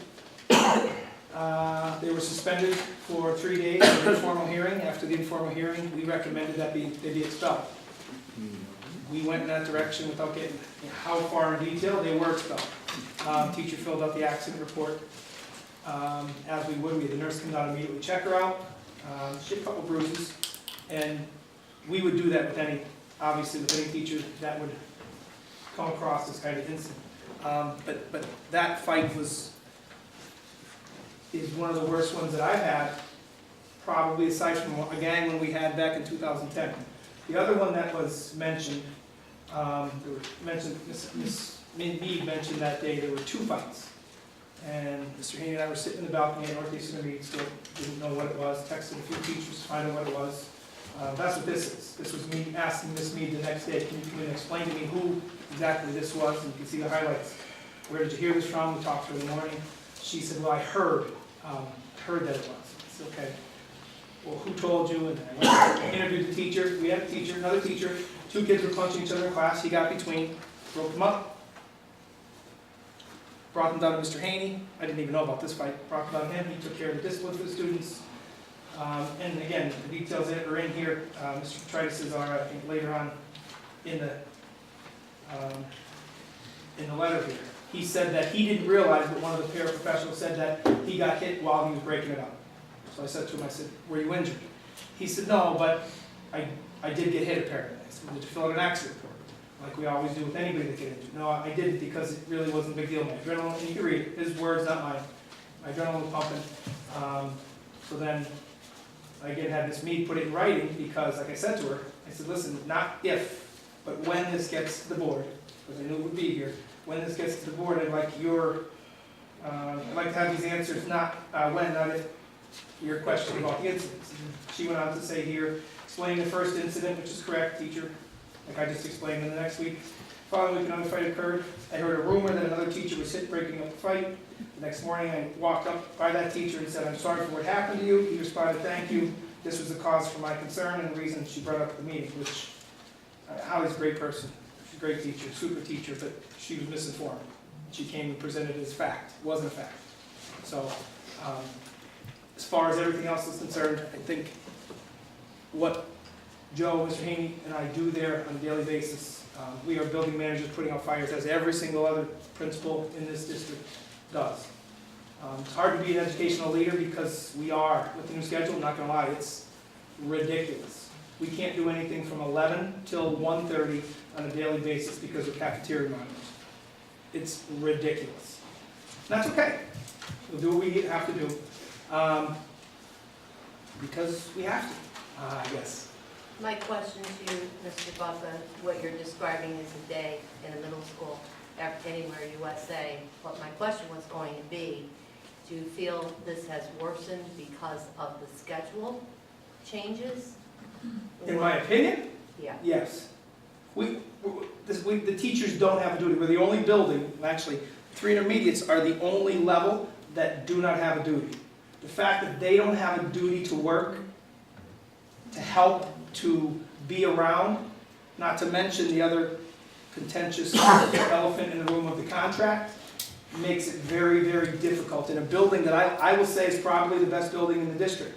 And they'll do anything that we want them to because they know that we have their back and they have our back, but it's just difficult without having them to have a duty. We have nobody on hall duty at all. We actually have a guy that's our hall monitor. He has to man the front door because when he's on hall duty there, then he goes down to the CAF, and then we take one of these secretaries, put the secretary on the front door to man the Raptor system. And then we're not there because our police officer, school resource officer, is in the cafeteria with us and the 4 Aramark workers, because there's 300 kids there, because there's 294 kids there, because there's 282 kids there. So it's crazy, not to mention in the hallways, it's nuts. It's nuts. Nothing I haven't told Doc. Nothing I haven't said on a daily basis. Now, I saw here where I requested, as we're getting ready for staffing next year, all I have for you are 2 additional hall monitors. Correct. So if you had 2 additional hall monitors, do you feel as though things would be less chaotic and you would be in better shape? If I had 2 butterflies to help us out, it would be much better. And you did talk to me about that. I did, and you said that with the before next this year's went up. budget, we would be Right. looking at that. And I am gonna say, it's very difficult with the teachers in our building not having a duty to be there, because it affects meeting times with parents. It affects, because now it's just their prep, and their prep is unencumbered, and we don't wanna Well, take away their prep. but they are losing all their preps because they're covering classes. Correct. They They're had losing their 45 preps. classes covered 2 because- weeks ago at your building because there was no subs, right? I'm not disagreeing. Right, Facts are the facts. right. Because they don't have a prep, and we are following the contract as per whatever page it's on, that we follow the inverse order of seniority on the day 6 schedule, whenever they're gonna be up, and that's a daily fight that I haven't had to give a directive since 2010, where I had to say, I'm directing you. About a month ago, the teacher said, I'm not covering. I covered last week. Well, I'm directing you to cover. Okay? Never had to do that. It's Yeah, the staff at Northeast, well, in many buildings, but Northeast, I mean, they would jump in regardless if there were duty periods or not, and probably a teacher would get hurt anyway. I mean, that has happened in the past many times.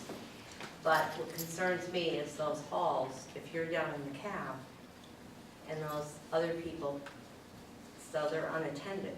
bathrooms are uncovered. Perfectly. I mean, we got the new camera system, which is phenomenal, and it's like having 10 sets of eyes in case something happens, but it's the after effect. And then when it happens, we're finding out about it, then we have to go back to the bathroom and track it down, and it's the best camera system I've ever seen in my life. But you can't watch the camera system if you're in the cab. Well, we can, but we have it on our phones, we have it I have it on my iPad, so we can, but what are we watching for? We're just watching for something to happen? It's kind of crazy. It's not. It's Are there insane. cameras outside the building? We are totally covered around the whole entire building, all. That's a huge building. Hard part is this, I'm gonna be honest with you, the hard part at the end of the day, when Joe's on Gibson he's on Gibson and Adams, and I'm on the backside over behind Pine and Cooper's, waiting to make sure that we have 13 or 12 buses, 14 buses, so 10 in the alley and 4 in the front, whatever the number is, trying to get the kids to go there, where previously, and it happened, teachers were there till the buses left, and it's not happening now. I mean, if we could, and I don't know if it's even possible, if we could get them out 5 minutes earlier. If we can go to 3:20, and at least we have teachers for 10, because every single kid, and I don't know if it's possible. I mean, I didn't talk to you before We this. said we were gonna look at the Yeah. schedule a little differently for next year, and there were some Right. good ideas that were generated. Mhm. But my concern tonight, as you're talking with the board, and we talked before, is that you feel as though the safety in your school would be enhanced if you had 2 additional hall monitors. That's what you submitted. That's what I wrote. Now, South Scranton Intermediate and West Scranton Intermediate said they are fine. So we're not asking for every intermediate school right now, but Rob's school, I think, does deserve some attention. And as we're working on the new budget, we would include it, but that comes in January. So, Can I ask what the cost of a hall monitor is? I don't have that right on the Okay, tip of my Now, tongue. are they considered a full-time employee, are they a part-time Yeah, employee? Full-time? They're full-time, well, we benefits? want them full-time, Okay, yeah. full-time employee benefits, Mhm. everything, right? Yeah. I'm just thinking because Bob They didn't.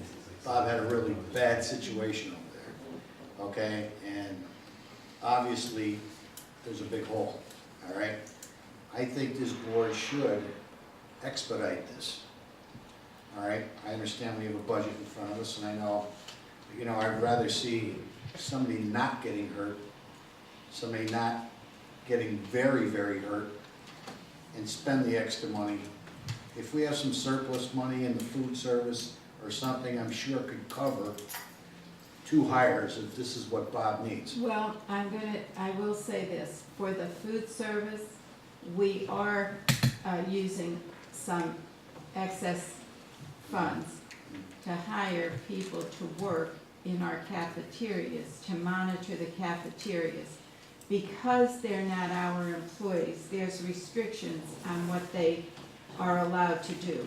Well, So okay. we have to hire out of Okay. our own budget Okay. for these 2, because Rob needs them outside the cafeteria. And the cafeterias work what time? 11 11 to to 1:30. 11 to 1:30. What about, So they're separate from what he's asking what for. about safe schools? I mean, anything there? The grant money does not allow us to hire additional individuals. We're trying to get a grant where we can add SROs to our schools. Okay. We don't know really where we are yet on that grant, but we're working with the DA's office Okay, on that big Safe Schools grant. right, But I think immediate attention, if, you yes, know, we can find the money in the budget, yes. I would ask the board to consider 2 additional hall monitors for that school. I think it's not unreasonable for us to say, you know, give the doctor the green light to at least start the process. Let's get some people, let's get them interviewed, okay? And if we have the money, we can just push them in. I mean, again, it's for that school and it's for the protection of everybody. Doctor had mentioned that West and South Intermediate are fine. That school's a completely different animal. Right. There's a lot of floors there. Right, it's a big school. There's 5 It's floors. definitely a big school. There's 3 halls on each floor. There's a cafeteria. It's a lot of coverage.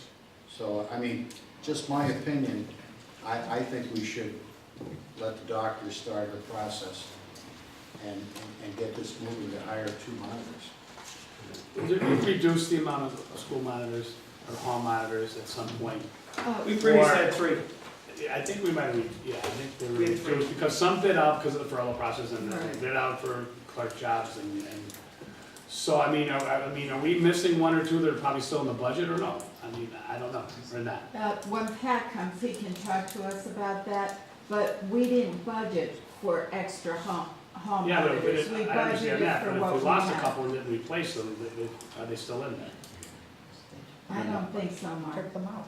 We took them Yeah, out of the ours- budget. Our 2 retired, and weren't replaced. Okay. So we're So going, you have none? We have 1 now, And an SRO, school And- resource officer, the 4 and the 4 cafeteria cafeteria people from. workers we added. The Yeah, I things remember we that. said we were going to add, we added. Mhm. But we, for this school, I believe we should move forward with 2 more if we can find that money in the budget. Wait, is Bill still there? Pat will we've be been saying in. since last spring that we were going to monitor it and Yeah, try After and first find quarter. or Yeah. take action if we needed to, so this is absolutely something I think we need We're to there. fund. There's So we're nothing there, we We're there, we're at the end of first quarter. can do it for the 2019 budget to I'm get sure them maybe in the Yeah. third of the year, right? January essentially, right? and I actually, for that budget, 2019, you know, we have a list of needs, Yeah. but this is more what we had talked about monitoring and trying to fill a gap. And Right. we've got a gap Right. there. Can I ask a question again? Would the board be against allowing the doctor to start the process? Not saying that we're gonna hire anybody, and I understand we gotta find the money, but would anybody be objected to letting her, because, you know, it is a process, and if we can eliminate some of the time, again, no commitment, okay, but doctor proceeds with the hiring, finding the candidates, not hiring, but when the money's found, and that Be ready to go. Can I ask a question? How much does it cost to pay one all monitor? I'm sorry, I I wanna don't say the know. salary's 18,000, but I don't wanna be quoted on that. I think it's like $75 a day, but somewhere. Right, I Pat, believe that, I Pat will believe be that in they here get, that shortly they receive and we can benefits. get that I'm from trying to you. remember. It's a lot less than a parent. I believe that more accurate. I think it's more important to have something like this, to be quite honest with you, than something I heard last week when we were sitting around waiting to get appointed to go out and secure parking spots from various private institutions. I mean, that's, if we were in a wonderful financial situation, something like that would be fine, but we're in a situation where we're in a really bad financial situation. And before we go out and do things like provide parking spots for teachers, because it's just, because the schools that they're in don't have parking facilities, that's a low priority in my opinion. This is a high priority. This is student safety, and this is something that I would definitely consider as opposed to some of these other things that are bandied around. I agree. So if I can move forward, I'm going to start the process just based on this discussion and that we always say the health, safety, and welfare of our students is a priority. And I would do it without bringing it to the board if we were in a different financial situation, but we're not, and I need some guidance here. I don't foresee it being bid into, but this is a union position, The- the hall monitors. Yes, So there will and that's obviously what have to be that posting. Mr. Lesh said, this will be a process. Yeah. right. Mhm, So, and it is a process. yeah. And if I could just say something, and maybe it's overly precautious, but it's a health and safety need. Sometimes when we talk about these things, I think it's a great idea, but obviously, the more people that we can get over there, the better. But when we start talking about amount of buses, strategic location of personnel that we have at certain times during the day, my mind reflects back to Columbine and Sandy Hook and people that actually take out the time to research these kind of things. And here we are speaking about on camera in front of the news media about things that could potentially be harmful to our kids. So I just want to err on the side of caution whenever we give out strategic locations, placement, times, dates. I think Mr. Bucket is more than capable of doing all that without him having to come explain himself. However, I think that the fact that if you weren't here to speak in generalities, I don't know if we'd be moving forward with getting extra staff to your location. So I very much appreciate you standing here at 10 o'clock at 9:30 at night, and I just want to be careful about what we talk about with the other schools. And from this point on, if we have to speak about health and safety, I just don't like giving out strategic positions of police administrators or times that we do any of that. Thanks. That's a great point. And I will add that there's a new legislation that passed that makes an exception to the public In the sunshine bathroom. law. In the That you bathroom. can, in fact, talk about specific areas of weakness for security, for example, that you don't have to let out to the public. So that would be under the sunshine, am I correct? Yes. Yes. Thank you. Anything else on this? Thank you, Mr. Bucket. Thank you, Bob. Robert, you want these back? Yeah, I think we should all Yeah. get them back. Let's hand these back. Thank you. I didn't. Thank you. Thanks very much. Appreciate it.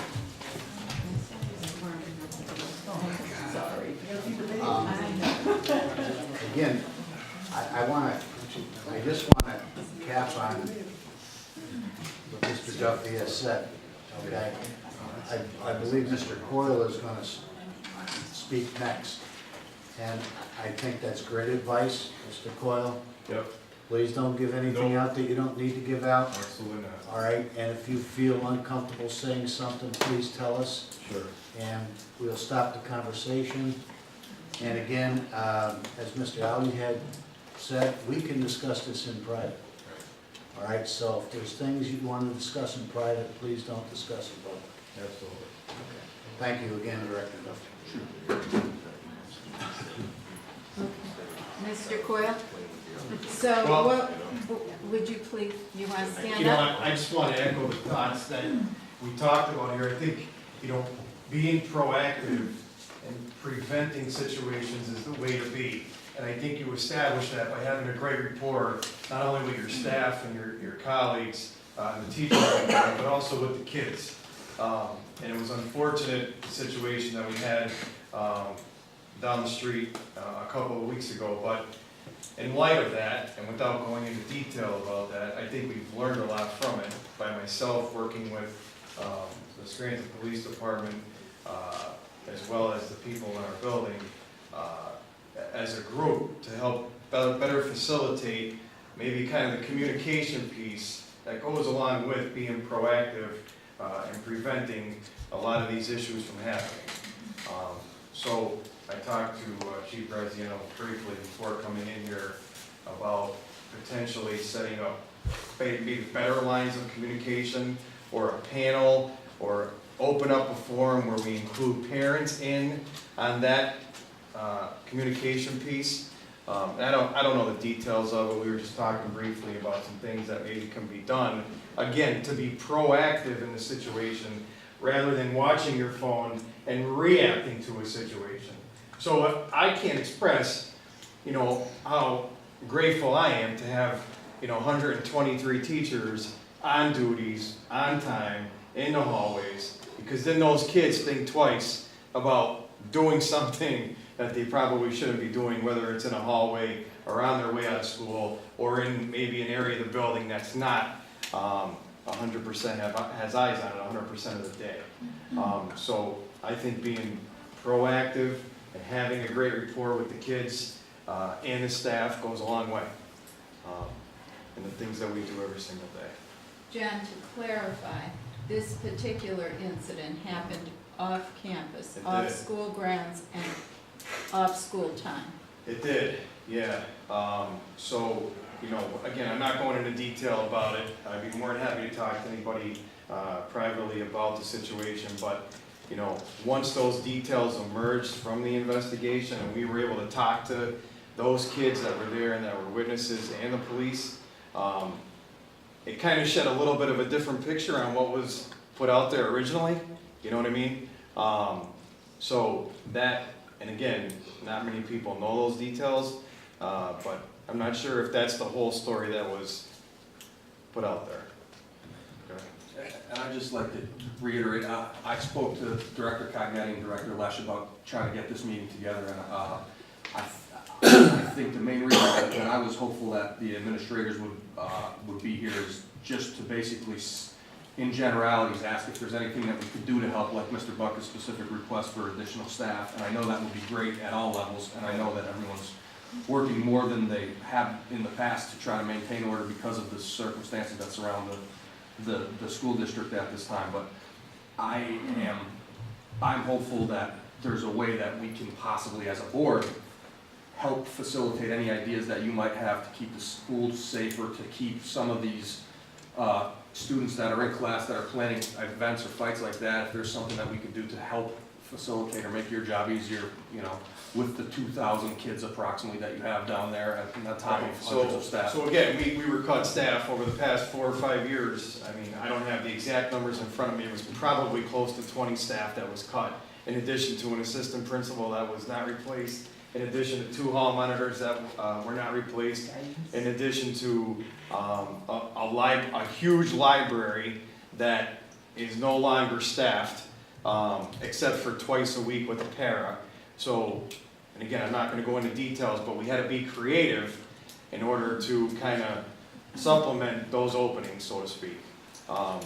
So again, you know, we don't replace the vice principal. Our enrollment was expected to go down, it hasn't. I mean, we're still tipping 1,700 and over that, with actual bodies in the school. So again, and you have 2 assistant principals instead of 3 that are trying to do the job and to monitor 825 kids each. on a daily basis. And then, you know, myself trying to do everything else, that's part of the job. So again, you know, as Robbie said, I mean, our staff cuts, but we try to get creative and do things a little bit differently to help maintain those, the safety of everybody, so. I mean, if you got 2 hall monitors, I'm gonna ask for no, I'm just kidding. But, The door's open. We'll just take one, John. And Robbie actually has my old, my former hall monitor, like our pool locker rooms, our gym locker rooms, the attendants are gone. So there's really the phys ed teacher's responsibility now, instead of being in the phys ed planning room, they are now in those locker rooms. That's where they take attendance and do their grades and everything on those computers that are set up there. So those are the things that we've had, just as an example of how we'd have to get creative to supplement the losses that we've had. So John, you did submit those needs Right. on that survey I put out. Now, something you snuck in on me tonight, as Rob Bucka has, both of you are asking for another assistant principal. Now, if you recall, several years ago, I suggested the model where we would have a dean of students at each of our high schools. Mr. Bucket, Mr. I'll Bucket. take it. He didn't. Wait a second, you want one too? Let me Sure. write it down. But Let me finish, please. I had suggested that we have a dean of students instead of another assistant principal, which would have been just about half the cost of the assistant principal. Right now, I have a list of staffing needs that will surprise you, I'm sure, when we get into that part of our conversation. But we have to be very careful as you're thinking about these, where do our priorities lie? And what have the principals submitted as their most needed Well, just two positions? things on that piece there. You know, our enrollment was expected to be down because of the reboundary of Southside. Okay, so we were expecting 100, 110 less students than we had finished the year with last year. That, for some reason, that didn't happen. So whether it was because we had just more kids move into our boundaries, but you know, our enrollment is still kind of where it was at the end of last year. The other thing that I've talked about, and I'm not sure, you know, how this can be resolved, but the place is busy. It runs 24/7. It runs on weekends, nights, and especially now with winter sports and things going on, that school is the hub of the city. We know that. Every activity takes place there, which is a good thing. We want to showcase that school. However, the security from 3 o'clock until 11 o'clock at night is a concern.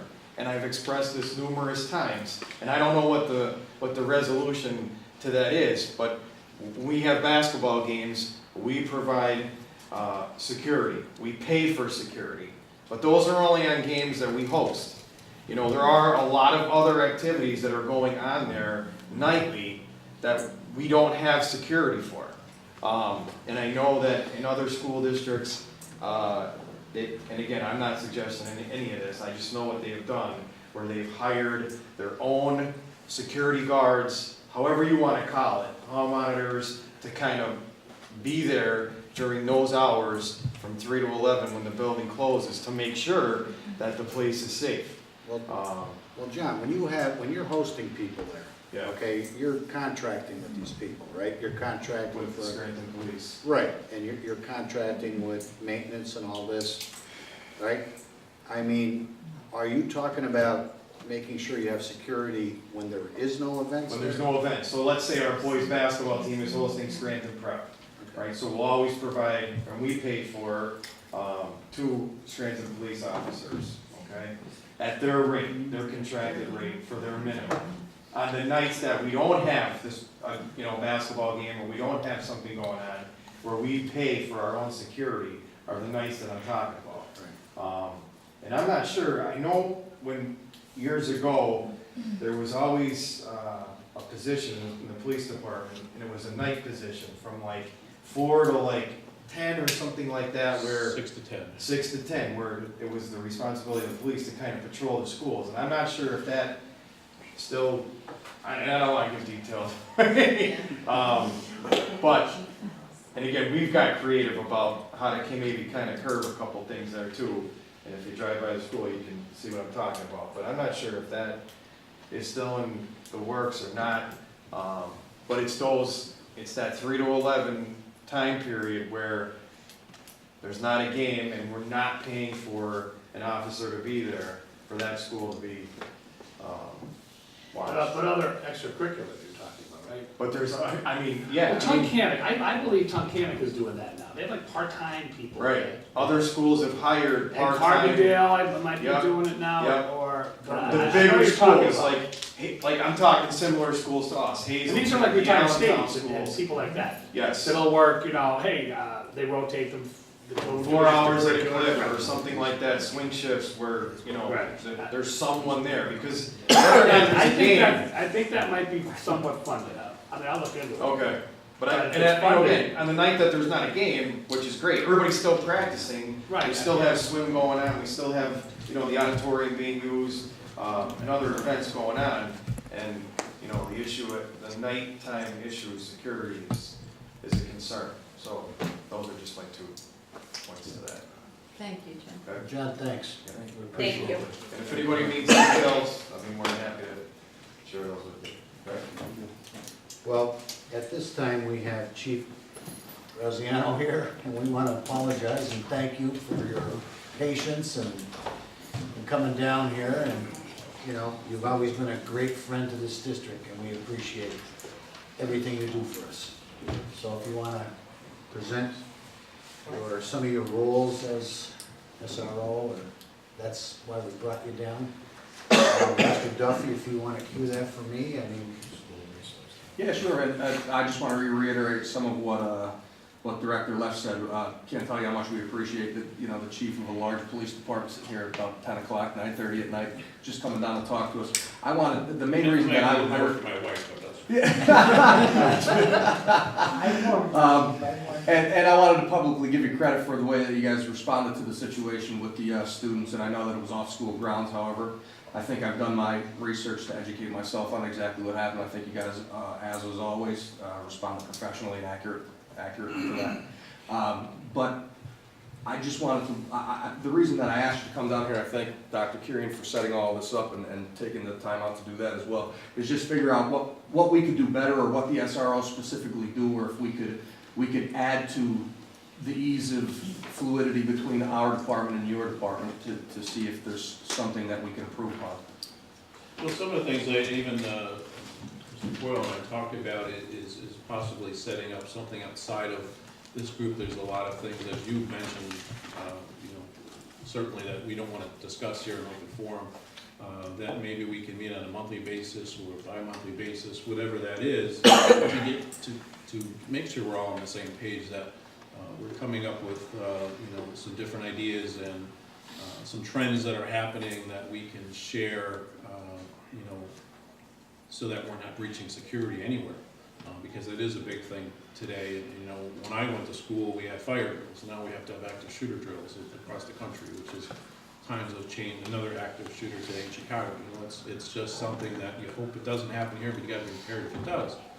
And we've been doing a lot of those steps, that some of those things that we can't talk about in a meeting like this, that I think maybe we all need, or some of us need to get together to get on that, to make sure we're all on the same page and to see what we could do differently, and some of the things that we can share information that may help each other. It's Chief, just- I had a question about the DA Safety Committee. We're both on that. Do you think that from that committee, we will be able to generate some different ideas and be able to implement them here? I know cost is a factor.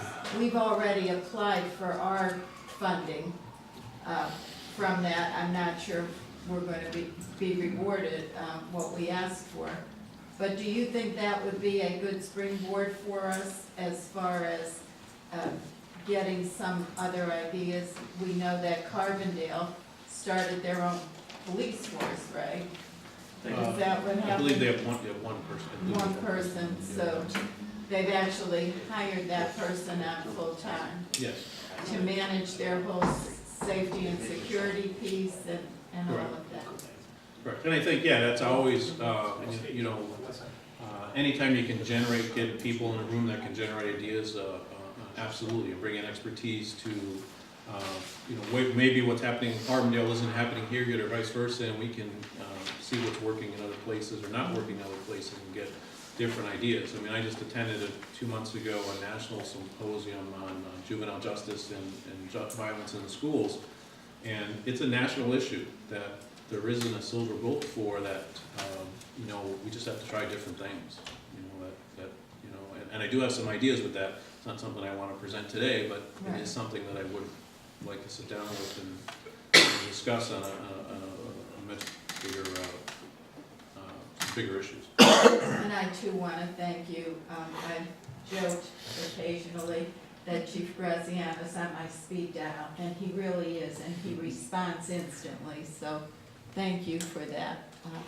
I really appreciate it. Just the other thing I want to echo is, I did talk to, in the sentence that was said with SRO Carney regarding Northeast, and I couldn't agree more, and he couldn't agree more, and he's been in, as many people know, he's been in the schools for many, many years, and he did say that some of the issues in the halls at Northeast seem to be as a result of less monitors in the hall. So I know you're already taking steps, and that's why I just want to reiterate that from Officer Carney, that was a huge issue and something that he wanted to reinforce here. So in addition to committee meetings and in private, are there things that Mr. Coyle said about the parent forums or, community forum that we could maybe start where that engagement with parents, teachers, kids maybe increases a little bit? It seems like something that could be useful. Yeah, I think the rapport that we build with our families and our kids is important. So, in the case, of an issue, those families feel comfortable talking to us and can alert us. And again, it's proactive, that if there is an issue, that we can, act accordingly ahead of time and not react. Yeah, when I think about with maybe engaging with the community, engaging with parents, that way parents of younger children are not only hearing and communicating with the high school at the high school level or with the police, they're comfortable and they know those people from communications before that. Right. I think Director Cognetti that's a great idea. And a lot of the reason for this meeting is on a personal level, I got numerous phone calls about other people in other circumstances after school having a large group and being nervous to get gas across the street. And that resonated with me a little bit because it was more than one instance and more than one person saying it. So, I mean, this right now is the forum to address it. So I think that's why we're having the meeting, to say, hey, well, what are we doing and how are we responding to the problem specifically? So to maybe get on the forefront, it's very hard to compete with social media and how quickly things can spread and quickly misinformation can spread. But if we do have a format or at least a group to begin to work ahead of the curve, I don't think that's a bad idea at all. And I'm not saying by any means where to have that forum, but maybe we want to go out in the community, in different parts of the community, to host those meetings, rather than either at the school or here. I think you get a better turnout if you went to those different parts of our city. Well, I just again want to thank you three gentlemen for coming tonight. You've been very informative to us, and we appreciate everything. We look forward to get a little more involved and talking with you guys, And again, I'm sure, I look around here, everybody wants to be part of the solution, Chief. And you guys too, we want to be there for this. Absolutely. Thank you. All right, well, thank you again. Thank you. Thank you for communicating with us. It's important for us to have that interaction, Absolutely. so we know what's going on. All right. So with that said, I will adjourn. So moved. Thank you. Thank you again. So we're halfway done. Thank you, John. Thank you, Chief. We excuse I'm sending him a text. He's right there. Oh, okay.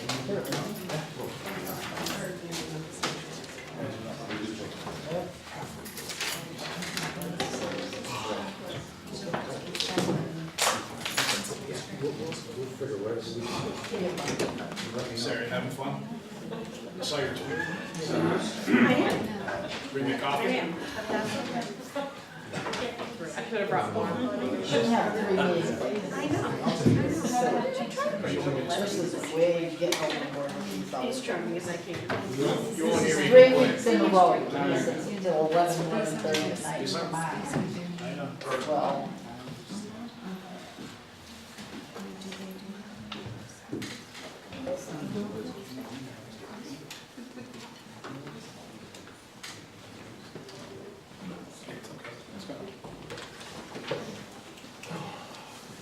Hey, John. Hi, Pat. How are you?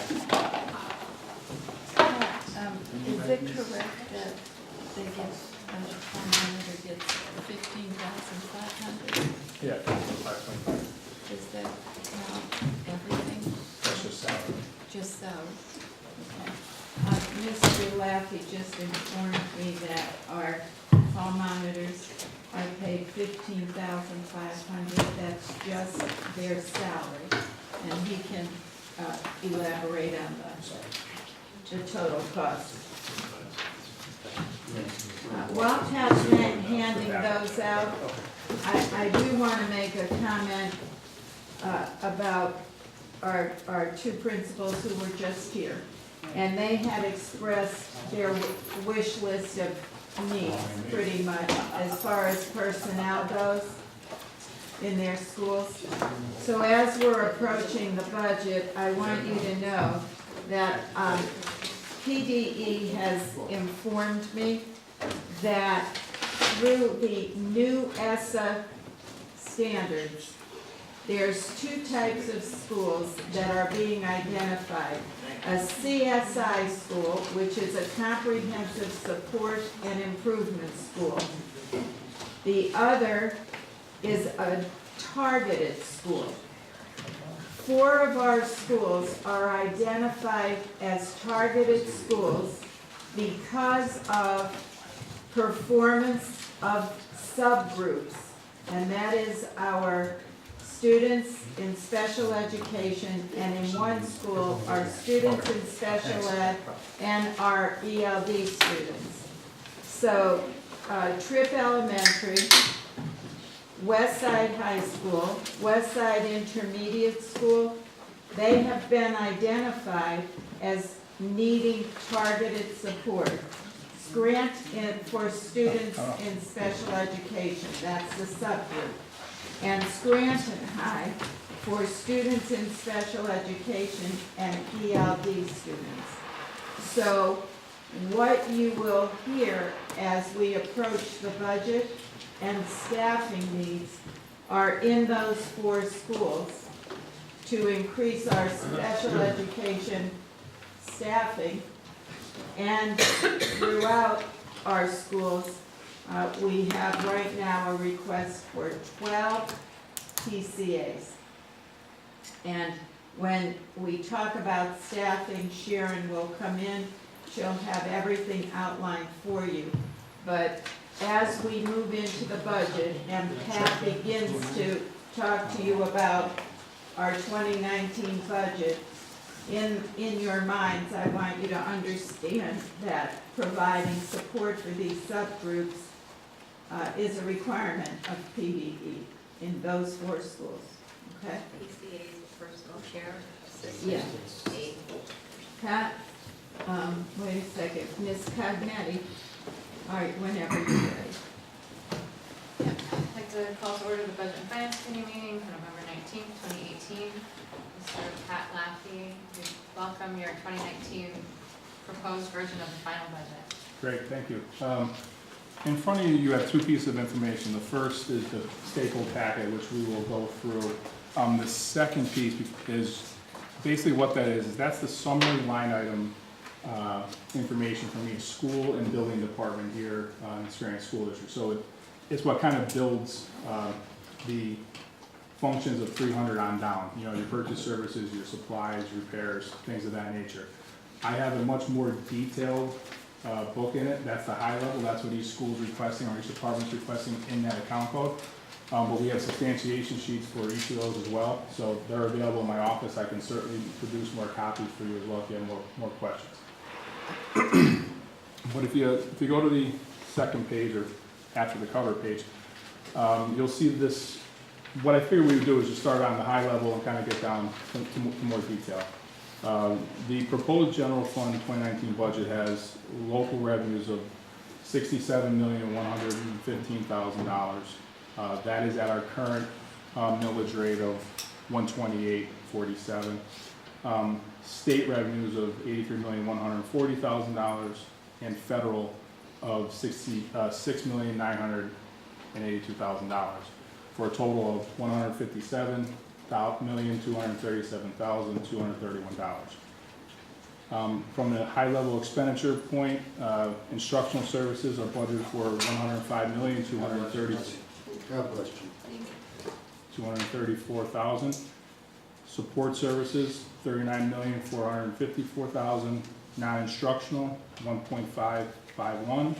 And our debt service totals are $1,437,000 for a proposed expenditure of $164,677,869. As you can see, that is a budget deficit of $7,444,638. The preliminary budget that we adopted in August to start this timeline had a budget deficit when you back out the proposed tax increases and also the $6 million of $5,464,651. So that's an increase in our deficit of $1,954,000, which I'll go into explain in the areas that it impacts. Your next page is your local revenues by type or by source. I apologize. These are supported in further detail with our projections that you will see as we move along.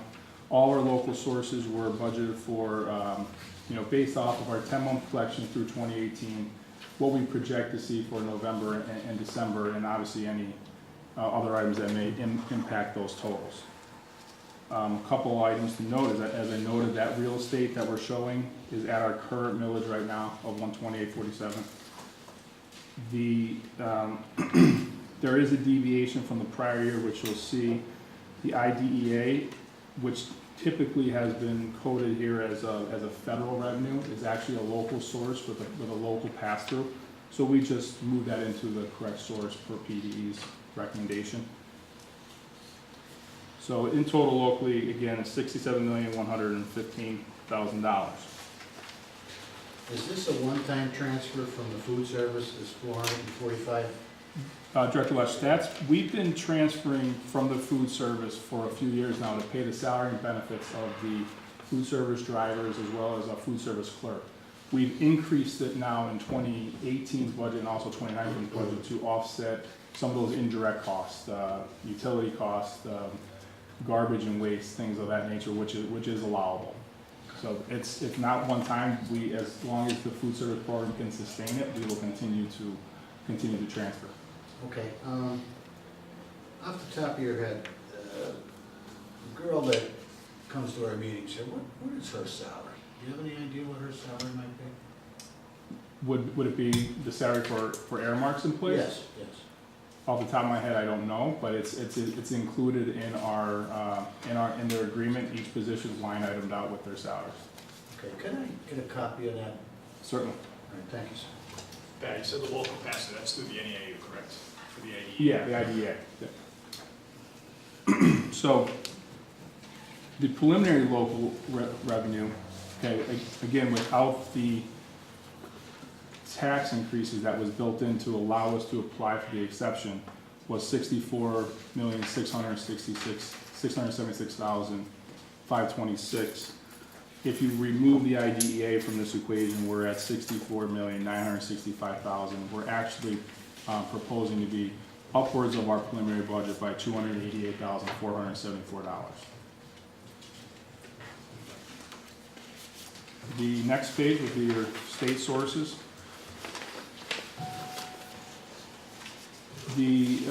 Our basic ed and special ed instruction was prepared for your consideration based off of our 18-19 state budget, as well as is about a 10-year historical increase rate. So what we're representing there is an increase that we would recognize in the 6 months of the 1920 budget. All right. Rent subsidy. As you know, we've been diligently trying to get our PlanCon reimbursement paperwork in. We've had to bring that down from the 2019 preliminary by about $100,000. It's just based off the projects that are eligible and the reimbursement rate. But it is a positive note that we're starting to see this revenue come in on a regular basis. Compared to our preliminary budget, our retirement revenue is down about $500,000. That's just based off of what our expenditures are, and our reimbursement rate of about 72.2%. Ready to Learn Block Grant is the $1,836,000 that we see yearly and we utilize for our kindergarten program, and we've also included here the Ready to Learn supplemental $6 million. And the state share of Social Security as well, and again, as similar to the retirement, we are down about $200,000 from our proposed preliminary budget back from August. So in total, excluding the Ready to Learn Block Grant, our preliminary budget included state sources of $78,034,716. Again, without the Ready to Learn impact of $6 million, we're at $77,142,31. We're down on our state sources from our preliminary by about $894,000. And that consists again of this rent subsidy by about 100, the PSERS reimbursement 500,000, and Social Security 200,000. So in total, we're proposing $83,140,231.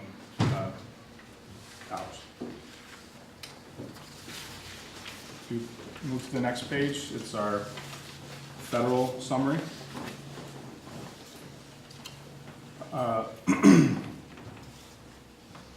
As you can see, we have a few federal sources. As I noted, the IDEA has been moved from the federal to the local, so you want to take that into consideration. But if you want to compare the preliminary 2019 without the IDEA reimbursement, we were representing $6,795,000. In our current, we are showing $6,982,000 for an increase of $187,000 of federal revenue. That is attributed to our access. We've increased that from about $550,000 to $750,000. We will continue to draw down those as we've added some staff that will be access funded. So in total, we're proposing $157,237,231 for a 2019 general fund revenue budget. We will continue to review this, especially as local sources continue to come in. We will make those changes to reflect those actuals and continue to update the board. Overall, we are showing about a $418,000 decrease from that proposed preliminary from August. And the next few pages are the more detailed information regarding those specific revenue sources. And Pat, if I could ask you really quick, is that $400,000 decrease, is that reflective in that overall deficit that you spoke about earlier, that you said you get more into detail with this? Yeah, so the reason, that's one piece of that growth in that deficit. I noted about a $1.9 million increase in the deficit. 400,000 of it is related to our revenue sources. The next couple pages are those same revenue sources, just line itemed out to show our 2017 actual collections, our 2018 budget, where we anticipate 2018 to be, and again, tying into where we're proposing for a final.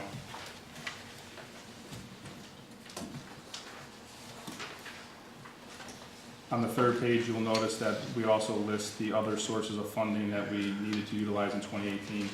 Again, we've left that blank for the 2019 at this time.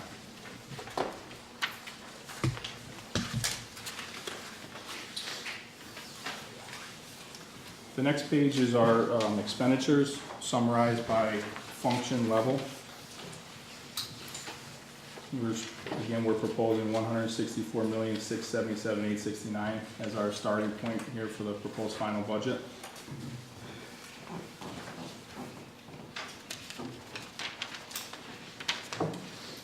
As you go through, you'll see our line item object level budgets for each of those expenditures.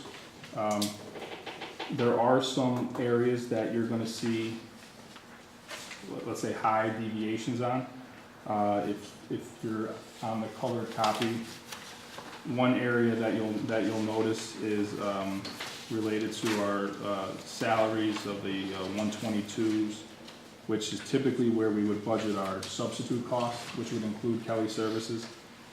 We've made an adjustment to the way we budget for them, and we'll be recording the Kelly Services costs in a purchase service function, or I'm sorry, object, which you'll see down below in the 300 area.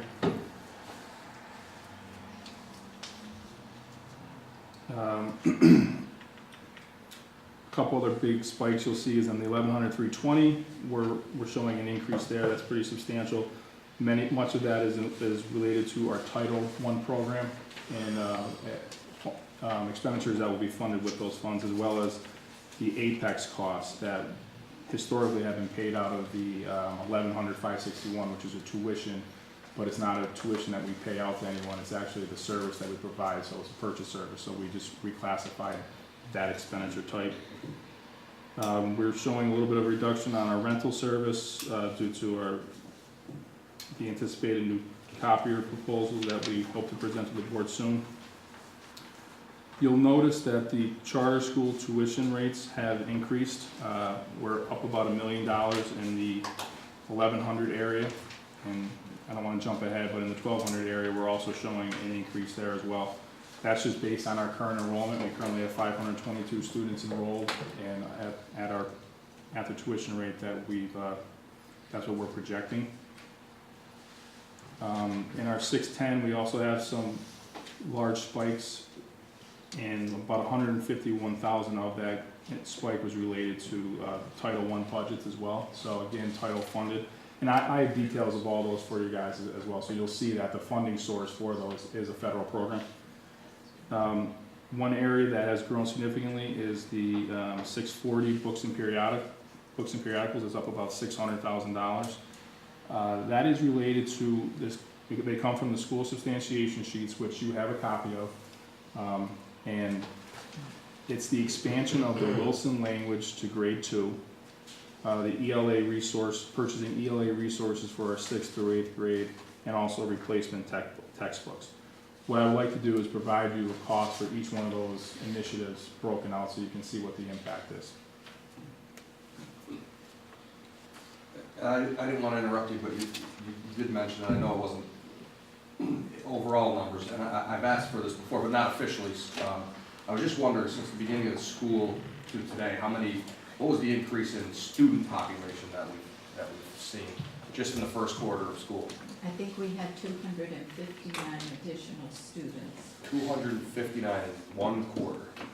That's from the beginning of school. I just want to say that number again, because our population is not decreasing like other districts across the state, like I've said numerous times, and it puts us in a genuinely precarious position to not get additional funding to help provide for the students that we have to and should accept when they come to our school. Thank you.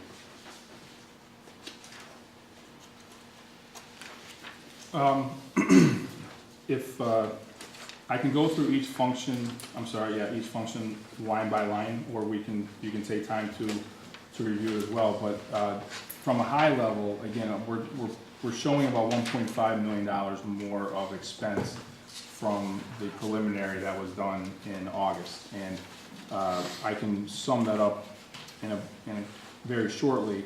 We're showing about $331,000 more in our proposed salaries than what we anticipated for back in August.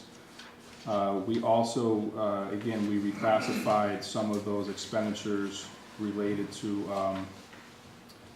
the Kelly Services, our substitute contract, but we increased our special ed budget by $350,000. In this discussion with the special ed director, it's a lot that has to do with just the contracted costs that we have to, that we've been incurring. So we wanted to build that in. It's something that we're gonna review further with her. And also our SROs, which historically were paid out of a salary line item, we've pulled those out, and they will now be reclassified in their correct function and object, which is in the 2600 school safety line items.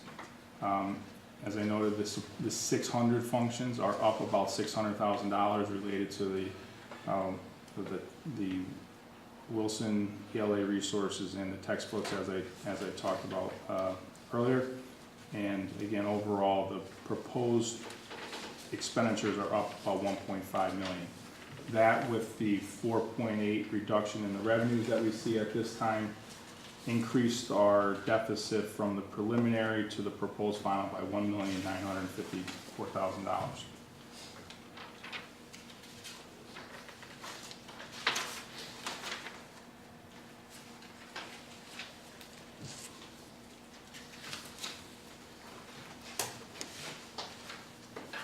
We've also included in the packet here information regarding the Ready to Learn block grant and how we've utilized those funds to maintain some of the programs that we have. And that is summarized at the back of your packet.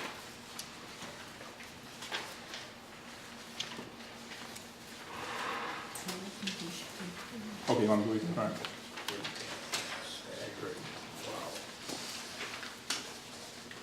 So is this what PDE is reviewing?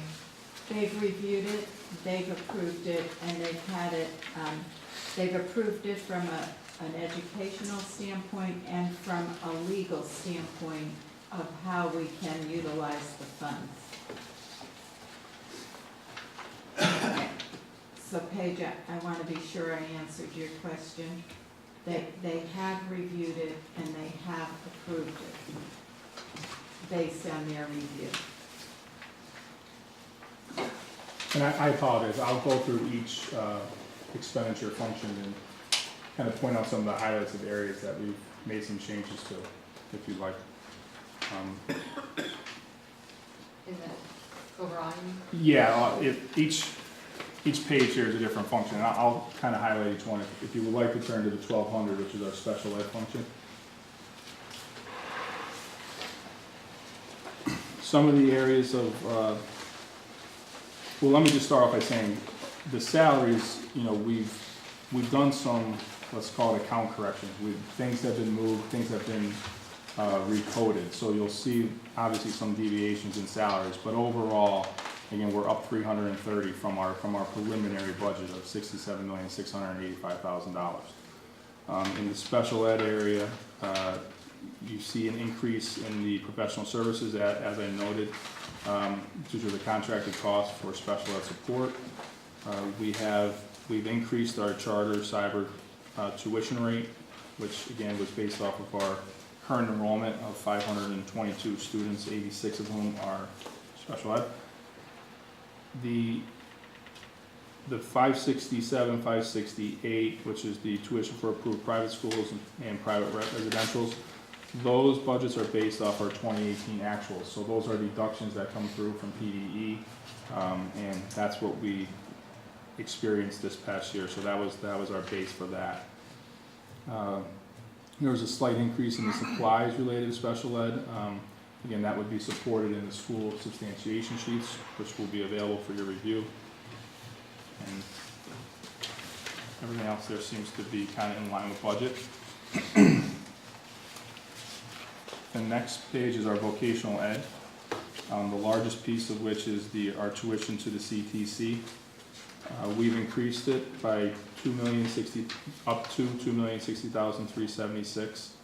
Our prior year budget of $1,912,000 was coming in a little short. I think it was about $40,000 short.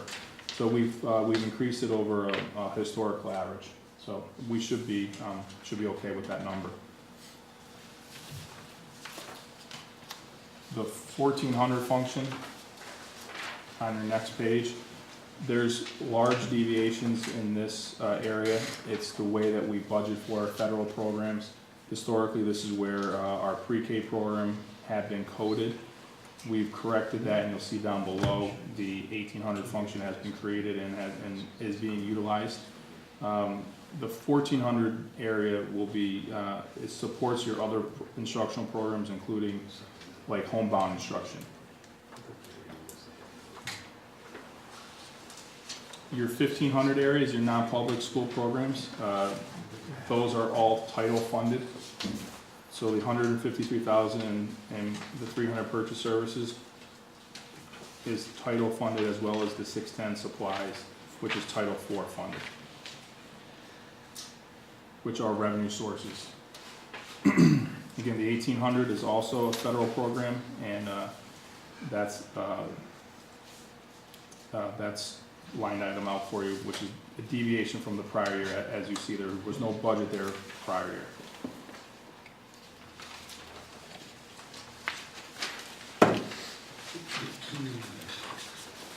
The 2100 function, support services for pupil personnel, they include some of our special ed supervisors, our social workers, which are funded through a Moses Taylor grant, our Project Select, and school psychologists. One of the biggest spikes is in the 610 down towards the bottom, and that is Title IV funded. So that increase is a Title IV expenditure.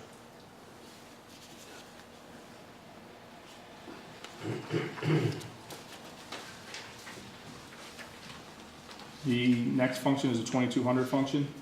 You'll see an increase in the 120s. They would be your central office support staff. The increase was due to an account correction for our special ed director costs. That must be coded to 2260. That's a correction from prior year. As you move on down, you will also see another federal program expenditure that's causing a large deviation, and that's in your 750 equipment. There's $21,000 added there for equipment to be funded with Title IV.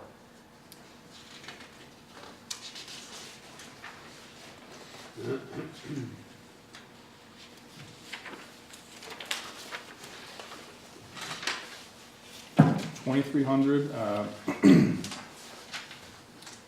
These support your principals, the board's account is here, the superintendent's budget. Everything, we made some changes where the clerical support staff at the high schools has been reclassified to the 1100, so you see a little dip in the 2300, 150. Other areas that are of a big significant change is related to the 2380, 800 down bottom, and this mainly focuses on the board account. In prior year, the single tax audit was coded for in that account. That's been transferred to the 2500 function, as well as our section 125 cafeteria plan compliance work. That's been transferred there also, as well as the athletic training services that were coded out of the board. We reclassified those to the 3250 student activities fund.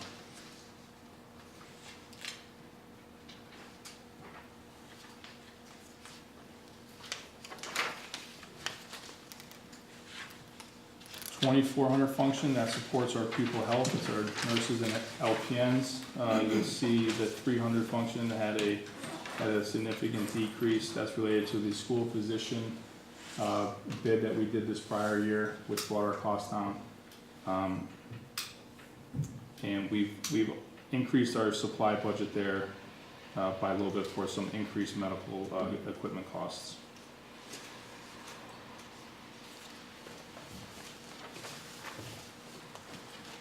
The 2500 function on the next page is the business office. You'll notice our 300 area has increased significantly, and again, that's related to the single tax audit and the IRC 125 section cafeteria plan. Some of the other accounts have decreased due to the bid services for the 403B provider.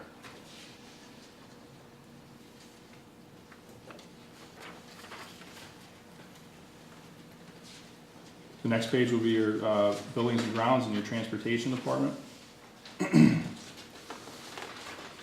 In the 2600-350 area, I'd like to point out this is where we reclassify the SRO cost to a different line item. It was no longer in the 1100 salary area. So we've moved that. That's for 6 school resource officers. We've decreased some of the electric costs for the budget due to the ESCO savings. We've transferred $35,000 from repairs and maintenance to our general supply account just based on prior activity. The communications account has been increased. We're still waiting on word from our E-rate consultant as to our credit that we should be receiving. As you've seen on your board packets, the communication line item budget has been one we're keeping an eye on. So what we've used there is a 2-year average to determine what we anticipate. That will be adjusted as we approach our final budget. The 750 equipment account, you'll see a large increase of $200,000. That's also Title IV funded. 2700 is our transportation department. 2700-513 relates to our public and non-public and special ed contracted carrier costs, as well as any mom and pop contracts. And 2700-516 is the deduction that the IU takes for our transportation services. We've talked about this, that this is a deduction that we will see in June of 2019. I contacted the IU to try to get a firm number on it, but this is our prior year 2018 deduction.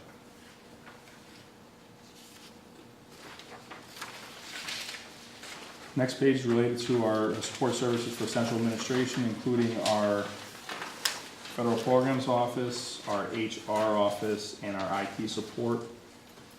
The 110 account supports the, you'll see an increase there, but it supports the HR director, the Title I programs coordinator, and also the Title III coordinator. The technical salaries do include, we have a vacancy. We have not eliminated that vacancy so there is dollars there for an IT supervisor or IT if the board so chooses to replace that position. But we wanted to make sure that it was included as we do feel like the vacancy. We've worked with the IT department and some of the PIMS coordinator to kind of bring down some of the equipment costs. We've gone through and line item out each of the services and equipment that they require.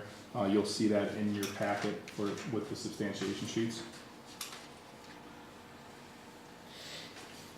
$2,900-$595 is the IU support payment. That deduction is coming in December. This was our 2017 deduction that we used, and we will update that once that actually happens. And that's to support the administrative costs of the IU.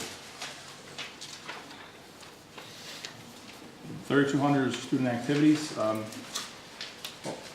lot of this remained unchanged except for, as we noted, the athletic training services for the board that were previously budgeted and paid out of the board account have been transferred to the student activities, which we felt was a little more appropriate.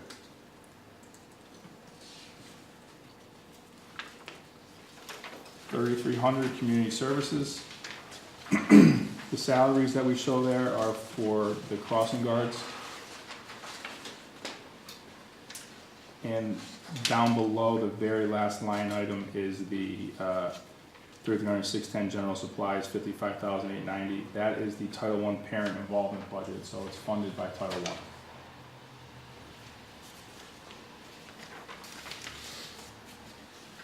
And on the next page is our last function, which is 5100 debt service, which would include our interest and principal on our standing obligations, as well as our TAN interest. That obviously will be, we will be asking you tonight to pass a resolution to allow us to seek a TAN, and once that interest rate is set, that final number will be adjusted as well.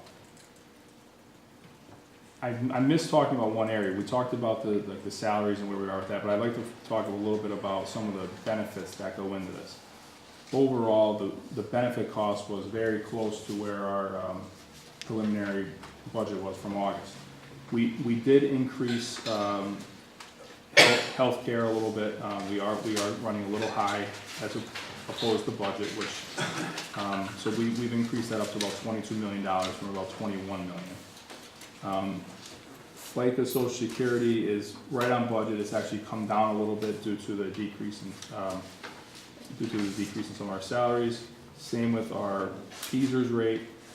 We decreased our unemployment cost from $500,000 down to just about $83,000 due to the fact that the furloughed staff have been working in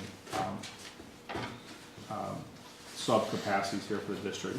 And we reduced our workers' comp from about $1.3 million down to $937,000, just based on where we're projecting our experience so far this year.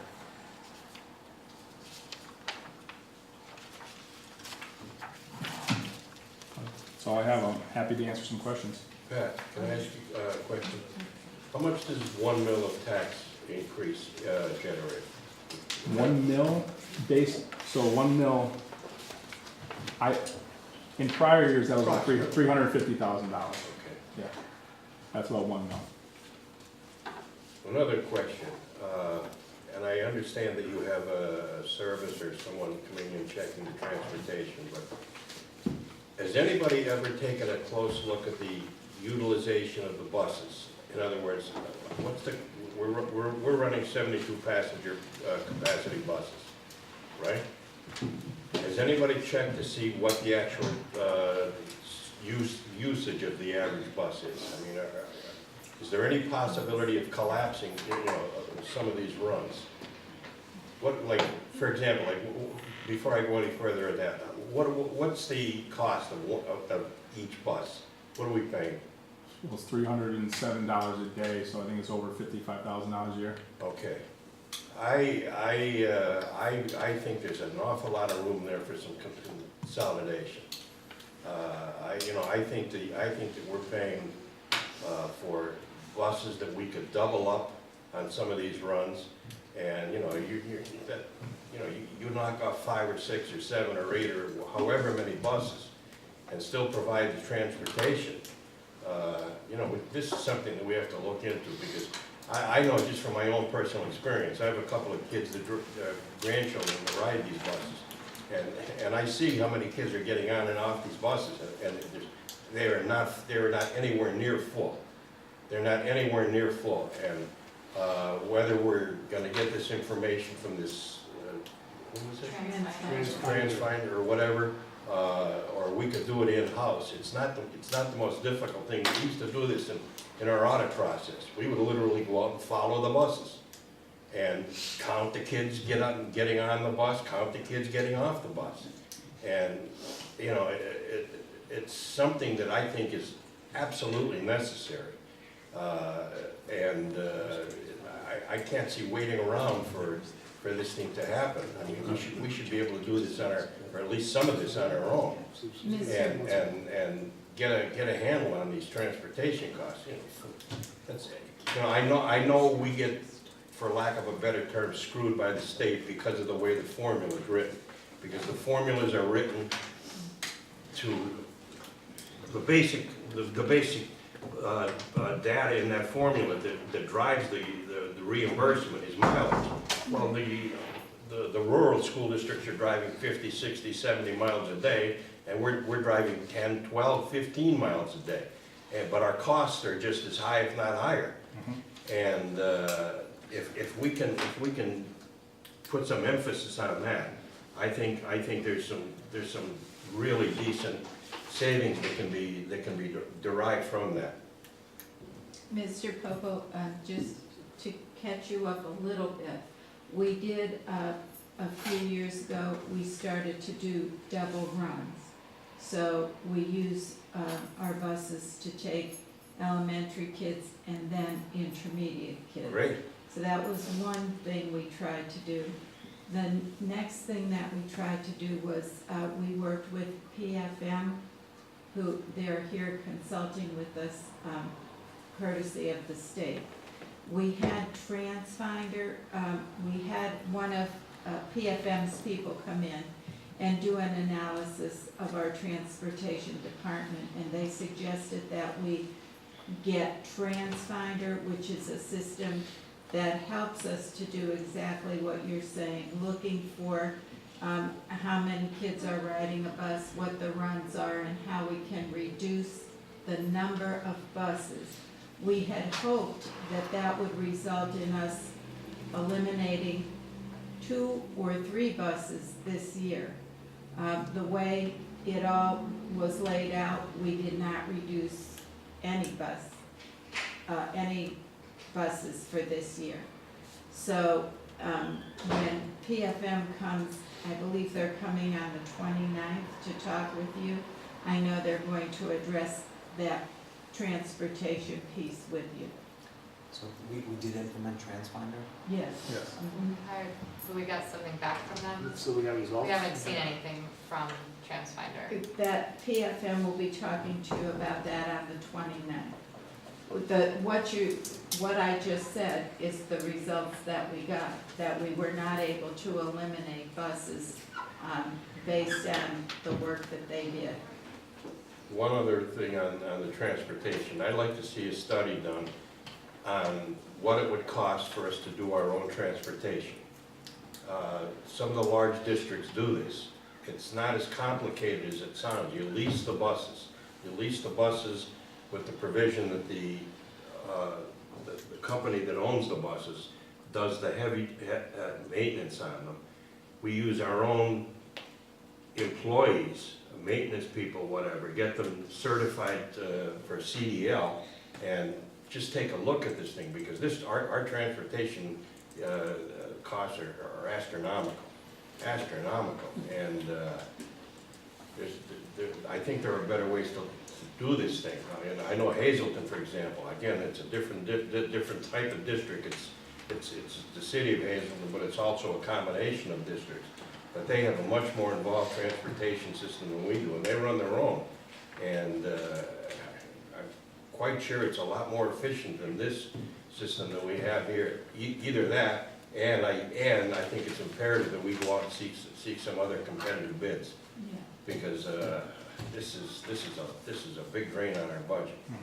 And it's not, there's nothing that promotes education. I mean, all we're doing is moving kids from one place to another, to the school, to get them back and whatnot. And we've got to find a better way to do it than we're doing now.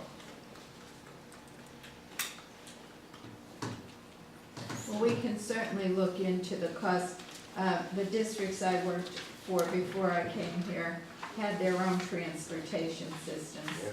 There were pluses and there were minuses. I understand that. But we can certainly look into that. Absolutely. And do a comparison of what we're paying now. But I believe the board has already made the decision, if we do not have our own system, that we would go out for bid.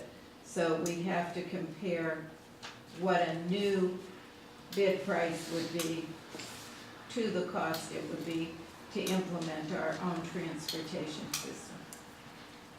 So that's something we can work on.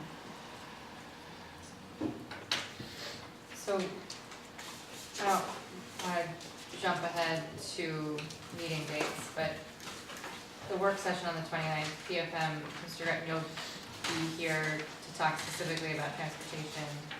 Is that something we're already planning to address? Yeah, Mr. Schock is actually will respond to your question. We have someone on staff who pretty much is an expert in the transportation manipulation field.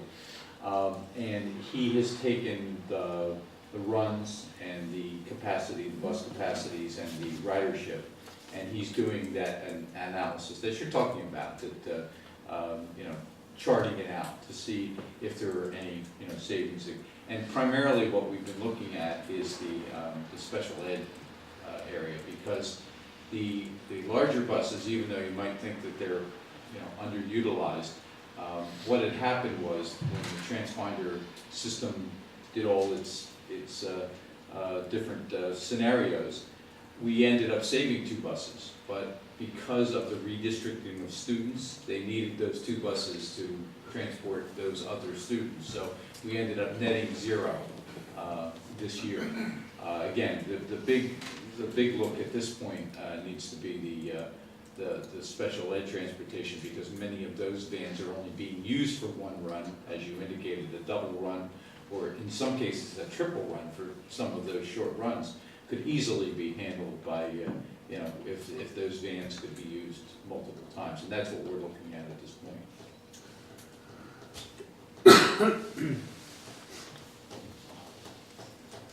Did you want to go over the red one? Certainly, yes. So as we started saying, in the very back of your packet, the last 2 pages detail what we put together for the $6 million regular and block grant. You'll notice the areas that it impacts, and I'll go through them for you. As I noted earlier, we have our original regular and block grant that we utilize to fund our kindergarten program.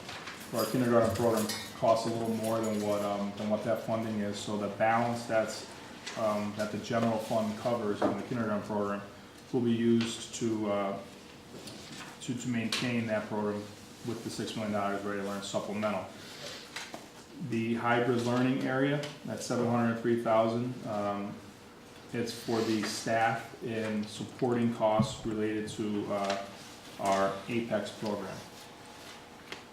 Social and health and service program, $100,000. That would be to assessments to support the social health and safety of the school district. And that one particularly, with the new safety act that came out, we're required to do safety assessments for each of our schools. So the estimated cost is approximately $100,000 to do that. What types of companies come in to do those safety assessments? Well, we have to put it out to bid, but what you would remember is when Corporal Harris, what Corporal Harris did for us before when he worked for the Scranton Police Department, it would be a company like that. You have to have special training to do it. At that point in time, it was the Scranton Police did it. Yeah. Did he pay for that one? No. No. And boy. And he had yeah. all the training too. Yeah, All it of was it. fabulous. Oh, we didn't pay a dime. We're also, for academic performance and student subgroups, we're looking to maintain programs that we're budgeting $2.3 million for, and the salary and benefits of our ELD teachers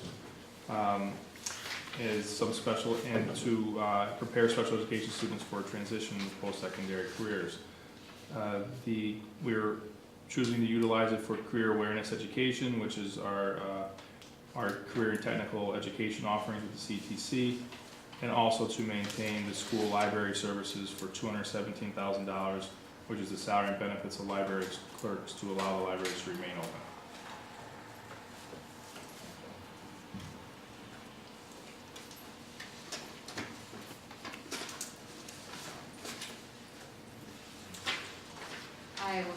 I need time to digest all of this before I have questions. This is. Well, I was going to say, why don't you obviously take time? I assume you'll have many questions. We'd be happy to provide responses to all of them. And at any point, please communicate them to me, and I'll provide responses either prior to the budget and finance committee meetings or that night as well. Well, can we hop to that and then do the TAN discussion after while we're thinking about it? So. Can I try one? Yeah, please. So, of the $6 million, you split it up into these groups here, right? Any of these areas, are we hiring anybody or bringing any new programs, new things in that once this grant has been pulled out next year, we're gonna have to sustain on our own. No, we've chosen to maintain, as you'll see in column number 2, that was the approach that we've taken. I do want to give you this as a piece of support material. This is a high-level first blush of staffing possible needs. Oh, I need that. And then I did want to give you an updated district partnership grants sheet, and it's all broken down by the central level grants and by the individual schools.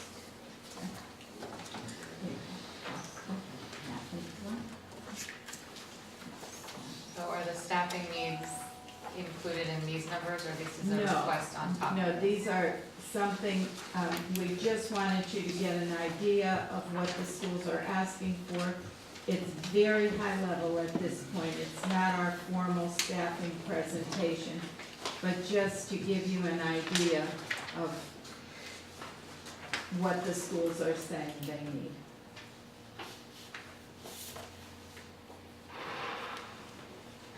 And if I could just say one more thing, as I noted, these numbers here for our local revenues include our real estate at our current levy. Mr. Popel, I'd be happy to, provide out some scenarios as to what the impact is on 1 mil, 2 mils, whatever that may be.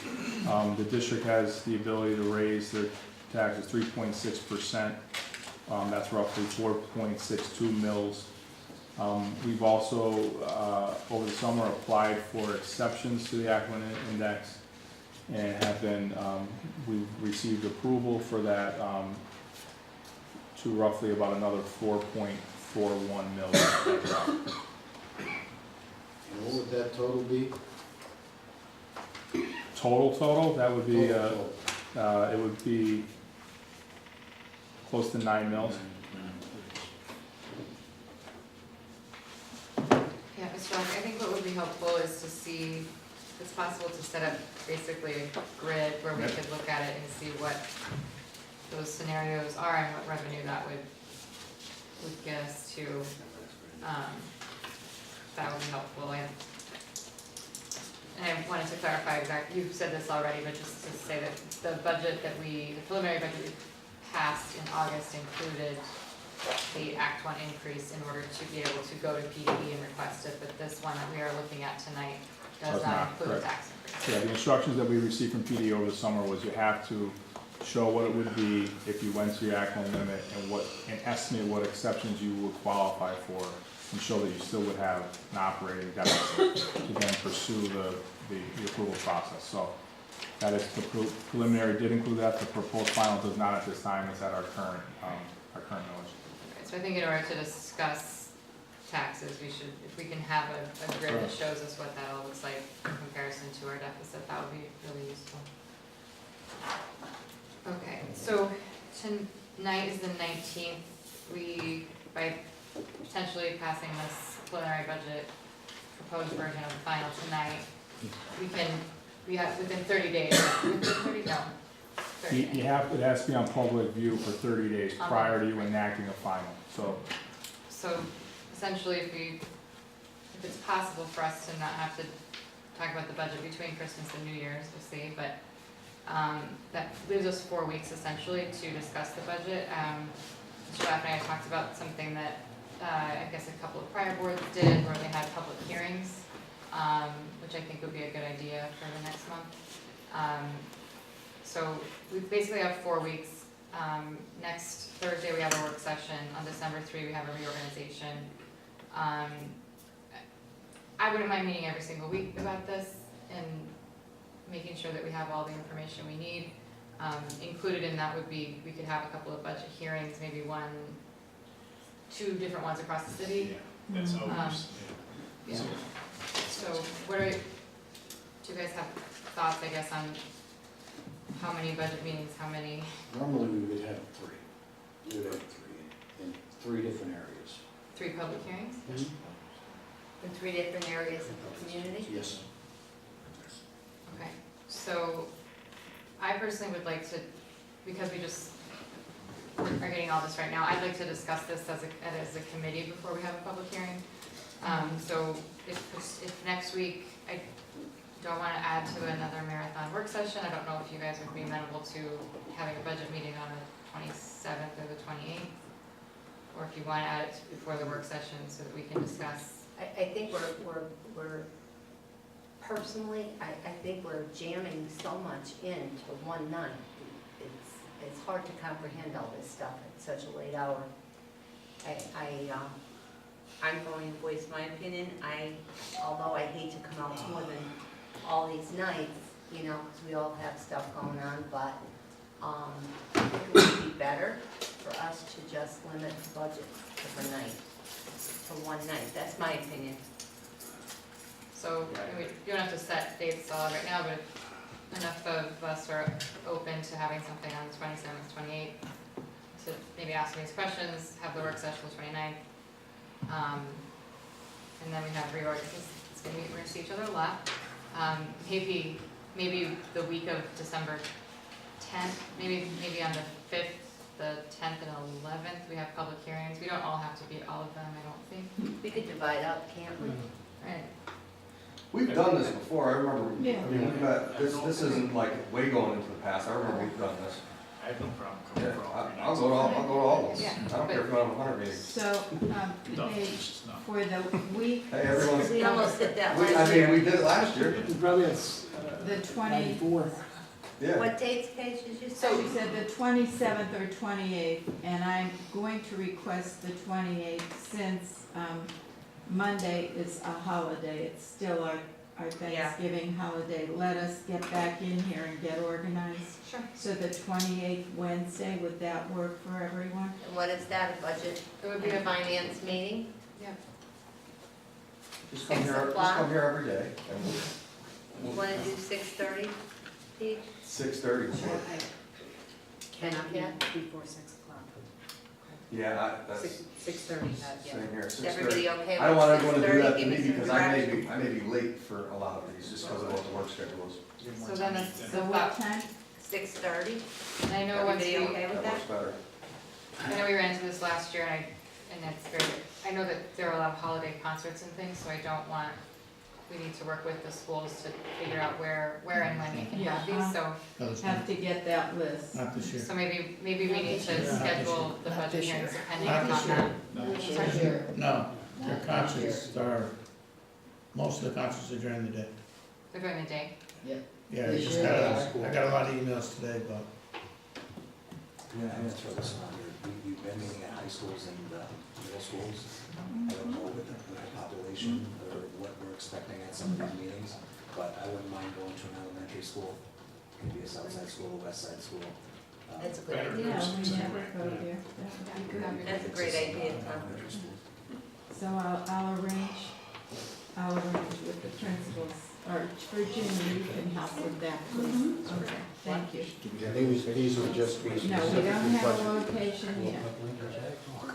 So, I mean, if we get a number where there's a lot of people at a meeting and we need to move it to a bigger venue, That one. but I feel like we've spent a lot of time recently doing that. So no one can just- I wanna say Kennedy. Yeah, it'll give us a presence. and- Kennedy or, yeah, Kennedy would fit, yeah. I was at Kennedy, I remember being at Kennedy for a while.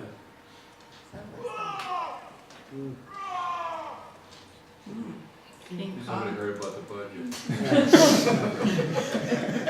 Really? okay, Did the so chief leave yet? we can work, Yeah, he did. those first 2 weeks of December, we would essentially have the reorganization meeting, and then within those 2 weeks, we would have 3 nights where we do public hearings. Then we'd have the week of the 17th, where we would maybe plan on having, maybe the 17th through the 18th, we have a budget meeting where we potentially would pass the budget, and give ourselves the 19th and the 20th if we need to come back again and try to vote again. Is that Okay, so, a schedule that would roughly? Well, I think the earliest you could, would be the 19th. Oh, sorry. Yeah, the earliest would be Yeah, the yeah. 19th of all, I believe. That's 30 days. Oh, because November's 30th. so we have I'll Wednesday, mark it out, but yeah, I so believe. we have Wednesday, the 28th of November, but where did you go in December, Paige? So within the the first 2 weeks of December, I think, kind of depending on what the schedule would, how the schedule would work for our schools, and the schools.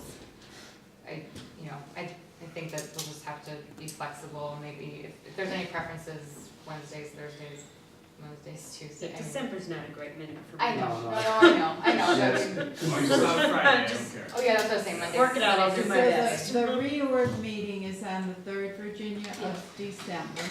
So we can, if you would like, maybe do the 5th, the 12th, and the 19th, you could have it.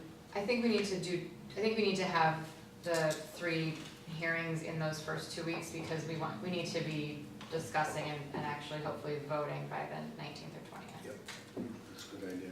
So So the 5th, maybe the the 5th, 10th, the 3rd, no, the 5th, the 5th, 10th, the 10th, 12th, something something like like that. that. The- okay? Well, the 5th, don't forget the And 5th. if that would be Yeah. too crazy, you could That's actually right. check the congregation hall. Yeah, and we could even do the 10th, 11th, 12th. I'm all about knocking it out in a group. I like Yeah, that. I like 10, that. 11, 12. Yeah, I mean, Just just throw a whole week out. pick where you're gonna So go. forget the 5th, Yeah. forget the 5th, okay. Yeah. We'll look at discuss that. Just 10, 11, 12? Yeah. 10, 11, 12. Well, the 5th, then just for the heck of it. That's the code. Just for giggles. It's early. It's early. I'm saying it's early. We might, we might need after those 3 public hearings, we might need another meeting to discuss before we vote, so we might need to all convene again So on the we at least 17th. have one. Yeah. Pardon? I say we at least have one before we vote. Yeah, so then we, probably 17th is a Monday, maybe we do that, and then vote on the 19th or 20th. So 6:30 for each of these, is that what you want? That's easier for It'll everyone to be get easier to. for these two that work.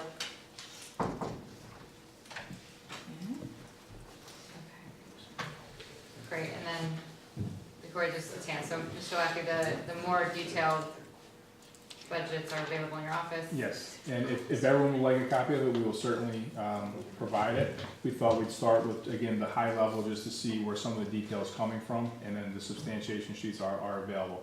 Some of the central office information in there is already pretty detailed, but from a school level, we went with just the high overview of it. Okay, great, and then if we can get the tax Yep. scenario grid, that would be really helpful.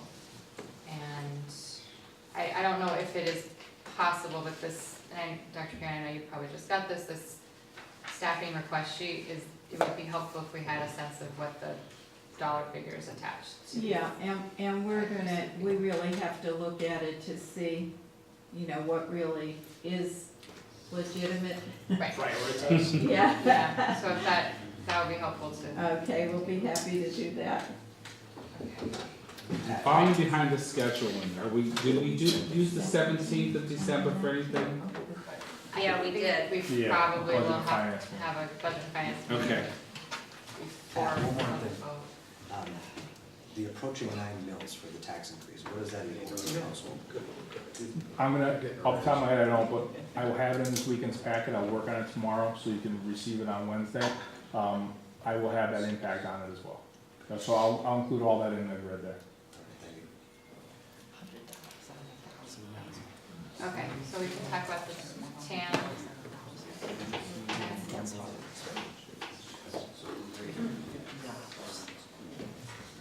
Sorry? We have discussed the TAN, are we ready? Yeah, of course. And then Tonight you'll be presented with a resolution to allow the administration to seek a tax anticipation note from local sources, for local institutions here in the area. It's a practice that we've had the need to do for as long as I've been here. We typically don't start seeing our local source revenue until, March or April. April and March are big expenditures for the district. We have debt service payments. We have, usually one of those months has 3 payrolls in it. We have retirement incentive payments. So it's typically what we do is we perform a cash flow, and that will set the borrowing amount that we're allowed to borrow. We'll try to you know, we try to keep it as low as we possibly can, but allow us the comfort to know that we won't, you know, run into any issues until our local sources start coming in. We usually have one institution that consistently bids on us. Knock on wood, yeah, the last couple of years, yeah. Now, That's, in the interest and all the pieces that go with it, the interest payment is budgeted for in the proposed final.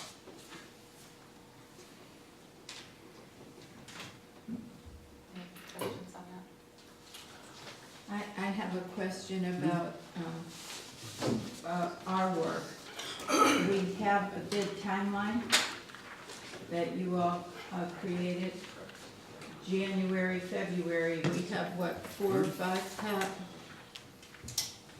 Yeah, there's a few coming up.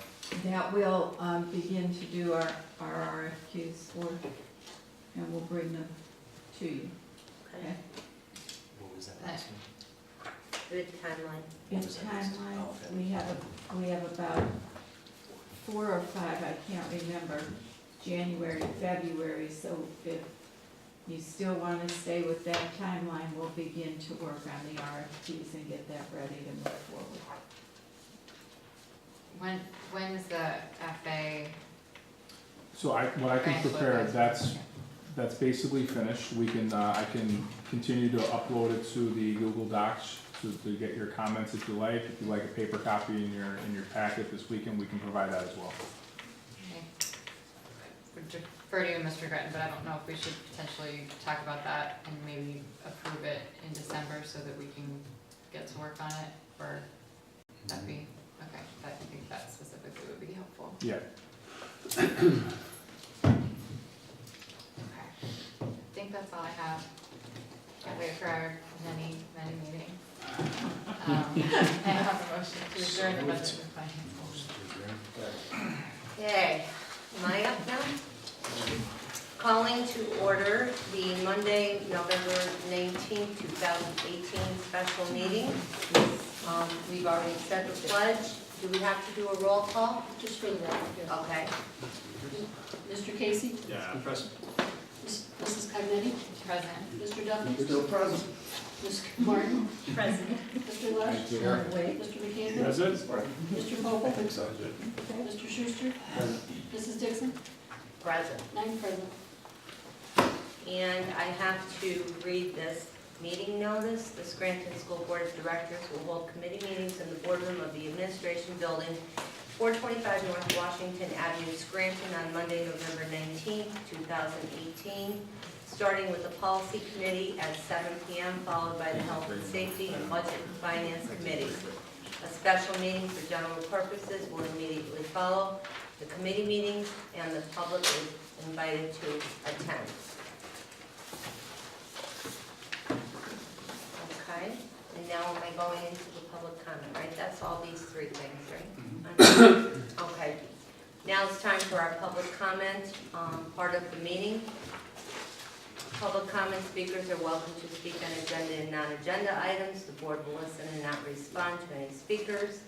Public comment is limited to 3 minutes per person, and any unused minutes may not be passed to another speaker. Union officials are provided with 4 minutes.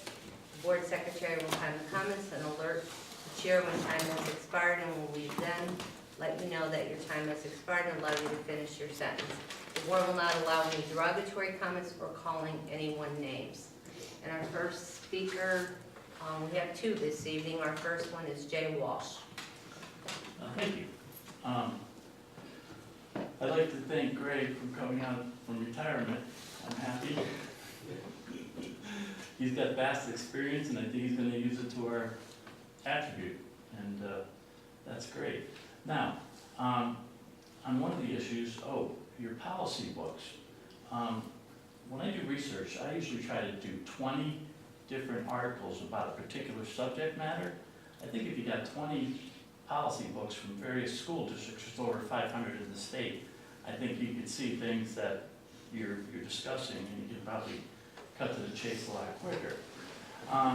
Down at Penn State, when we had a new professor come in, the students got to basically have this guy lecture for 3 times, and we listened to his lecture. He came in for a week, and I think your students would be smart enough to pick teachers for you. If you guys plant a number of teachers in front of them, that's a different kind of idea.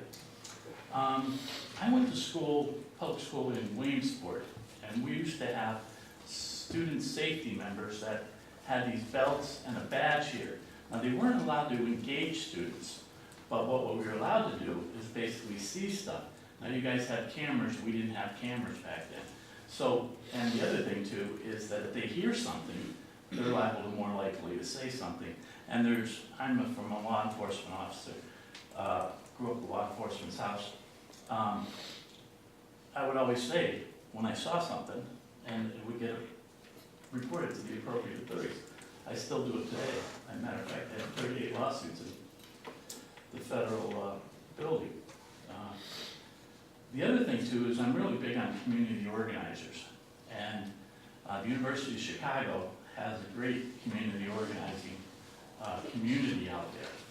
And I think Principal Cole basically alluded to that fact, you people, you folks, to go out in the community and talk to people, okay? You're gonna find a lot of solutions out there, and don't let it put all the onus on you. There's lots of people who are willing to give their opinions, good or bad. Let me see, school buses. There's actually solar school buses now. A friend of mine had a contract for 8,000 solar buses. He's producing them out in Lowell, Massachusetts. He got that contract 2 years ago, and we met down in Naples, Florida. So, coming back to Greg's position of we could save a lot of money, I think we can save a real lot of money.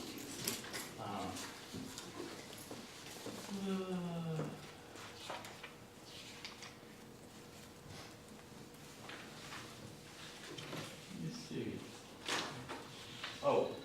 Concerning that incident that happened down by the school, I think if the truth really came out, and not to blame the Times or WNEP, I take issue because sometimes they're just looking for drama to report, okay? And I bet you if you put the whole truth out there, that it wasn't any big deal. Because when I was, I'm the founder of Occupy Wall Street, and I was down Zuccotti Park one night, and about 6 o'clock in the morning, some kid came up and started kicking people's tents. And what I realized is there was a Daily News reporter there who snapped a picture, okay? Excuse me, Mr. Walsh, did that timer go on? It did. Okay. Just finish up what you're saying, okay? Okay, and so I said to the police officer, I said, you can't let this go on. And what I found out later was is that the kid was paid to do that, okay? So it wasn't wild in Zuccotti Park. It was just one kid being paid to do that. Thank you. Thank you so much. Rosemary Ballone? Thank you, President Dixon. The only comment I have for tonight is that the next time we're going to talk budget and you have all the numbers in front of you, we would appreciate a hard copy in our hands too, so we could follow along rather than trying to write notes and numbers down and dates. So please provide that next time at the public meeting. Thank you. Point taken, thank you. Thank you. Will there be a copy? Pardon? I'm just saying for tomorrow, I know Mr. Cage usually asks for I a will, copy. I will actually email Mr. Case tonight. I apologize. That's all right, thanks.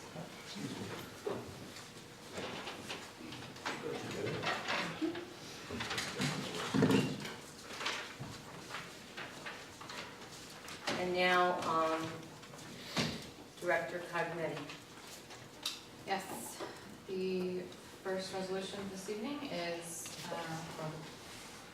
proposed version of the final budget. Budget and Finance Committee presents the following resolution for your consideration, whereas the Public School Code of 1949, as amended, requires the formation and approval of the proposed version of the final budget, and whereas the obligation for the approval of the above is placed upon the school board based on information exchanged between the administration and the board, and whereas the Board of Directors of the School District of the City of Scranton is hereby in a position to carry out its legal obligation, Now therefore be it resolved that the proposed version of the final budget as attached for the year 2019 is hereby introduced for consideration by the Scranton School Board in order that the same or any amendments thereto may be approved in accordance with law. Be it further resolved that copies of the proposed version of the final budget as adopted be made available for public inspection to the office of the Secretary of the School Board and the Board of School Directors and, excuse me, and the Board of School, I'm sorry, this is.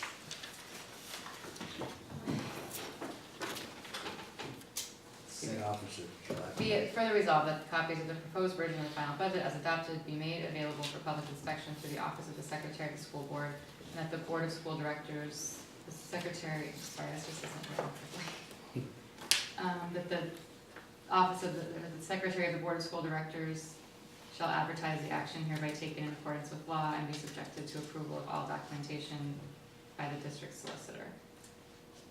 Respectfully submitted. Second. On the question? I don't wanna take the time to change all this right now, but could we just make it read a little better before the finals, okay? All right, thank you. Roll call? Mrs. Cognetti? Yes. Mr. Duffy? Yes. Ms. Gilmartin? Yes. Mr. Lush? Yes. Mr. McAndrew? Yes. Mr. Pople? Yes. Mr. Schuster? Yes. Mr. Casey? Yes. Mrs. Dixon? Yes. 9 affirmative.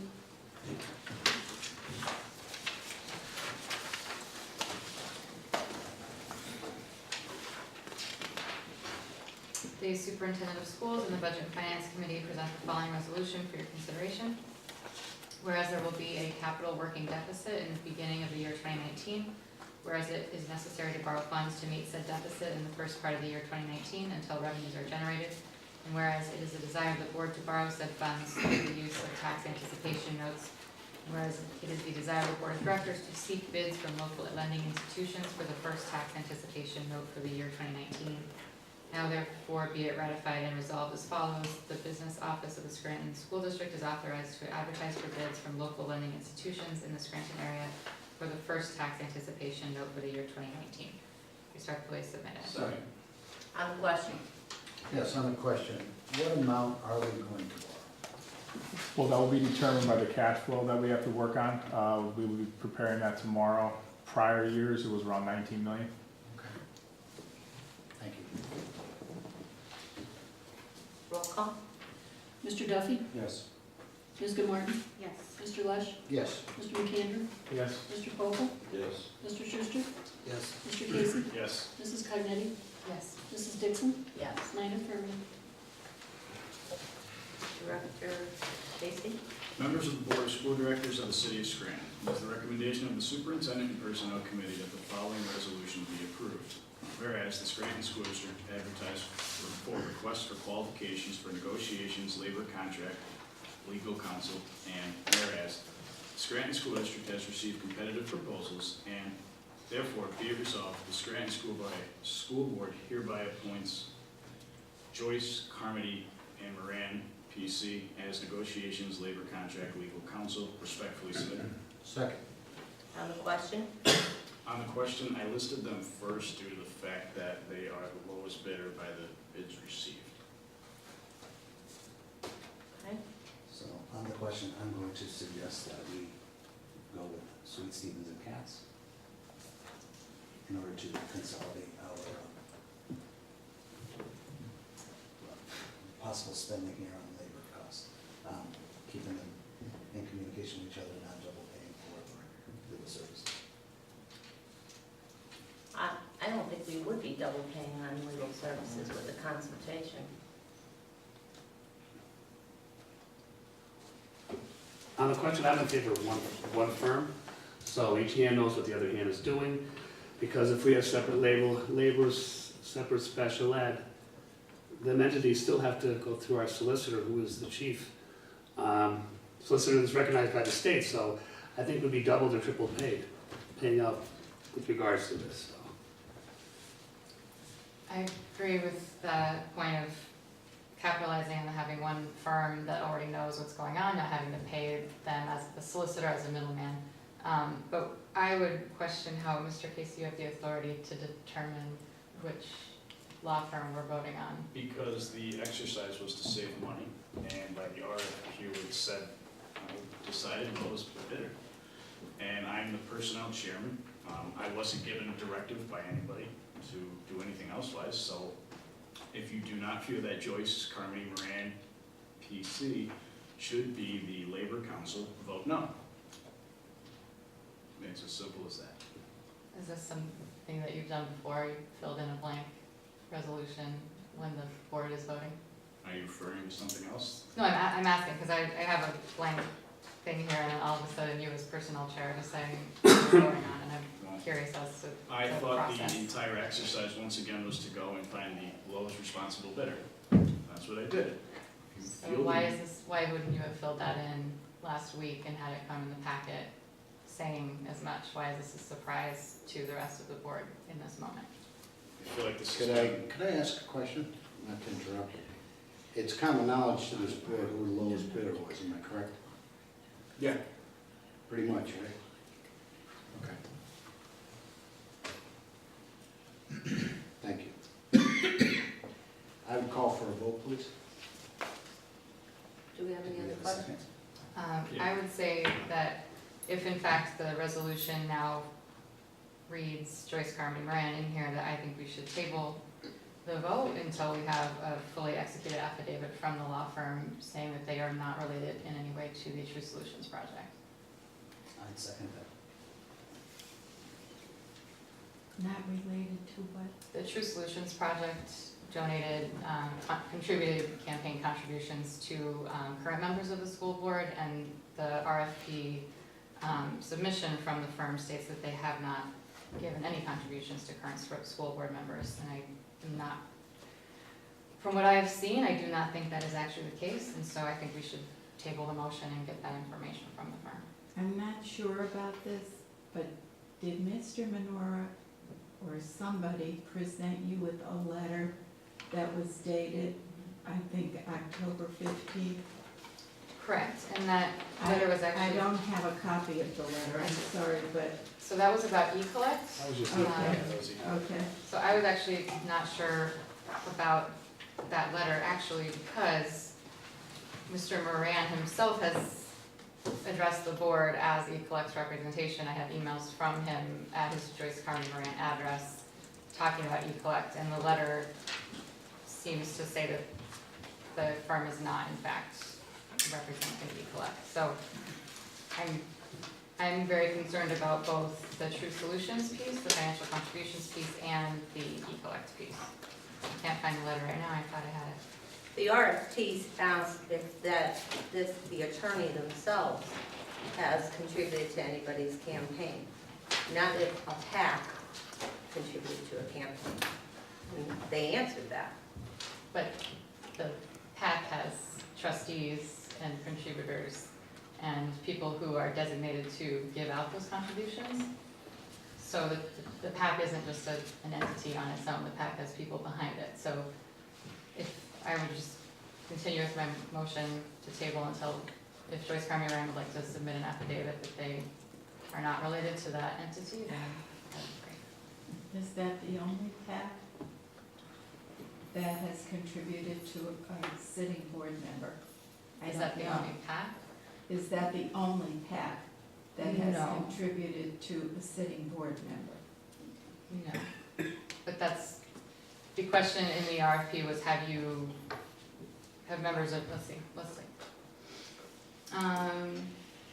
Having contributed, the conflict of interest is applicants must list and disclose any potential conflicts of interest in representing the Board of Education, included but not limited to potential conflicts arising from representing any contract with the school district or having contributed to the campaign fund of a school board member within the past 5 years. Would be the law firm or the individual members of that firm. True Solutions is certainly not the only PAC that's contributed to board members, but my understanding is that True Solutions is in fact the Joyce Carmen Moran law firm. So when that law firm stated that they have not given any contributions to sitting board members, I was quite puzzled because I'm not sure that that's the case, and I think we need to know more if we're going to go forward with the vote for them. And again, in terms of the, yeah, so that response.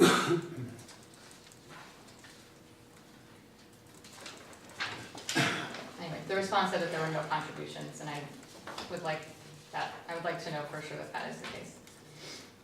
And in terms of e-collect, I think the lawyer answered the question already. I'm sorry? I said I think the lawyer answered the question already. Well, I'm confused by it, but Well, my motion has a second, so. who seconded her motion?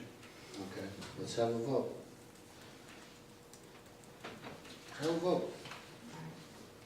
I forgot what your motion My was. motion is to She wants to table. move the table. It's late. She My motion wants is to to move the table. table. Then roll call it. Ms. Goodmartin? Yes. Mr. Lush? No. Mr. McAndrew? Yes. Mr. Pople? Yes. Mr. Schuster? Yes. Mr. Casey? Yes. Mrs. Cognetti? Yes. Mr. Duffy? Yes. Mrs. Dixon? Yes. 8 affirmative, 1 negative, motion passes. Okay, so, I just- this. I take it.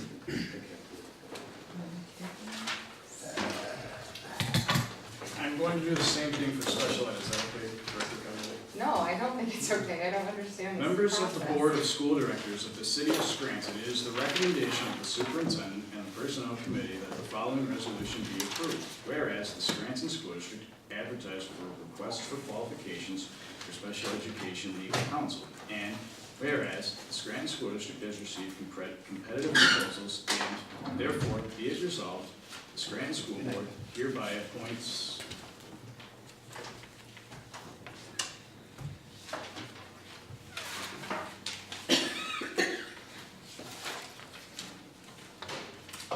Marshall, Dennehy, Warner, Coleman, and Coggin as special education legal counsel. Now, is that because it's Respectfully submitted. the lowest bidder on the list? Because they were the lowest individuals that met with us. They- It was just, for that was just Sweet Stevens and Marshall Dennehy. Warner, Coleman, and Coggin. Respectfully submitted.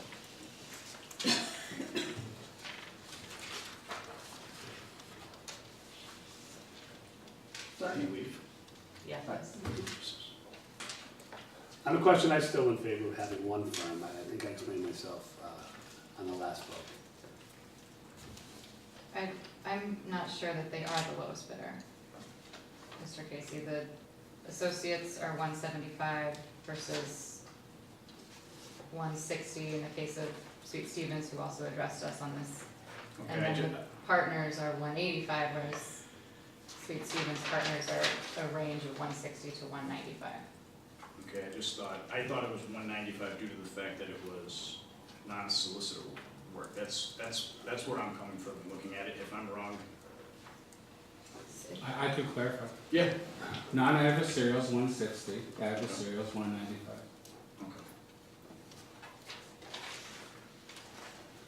Okay. What does that mean?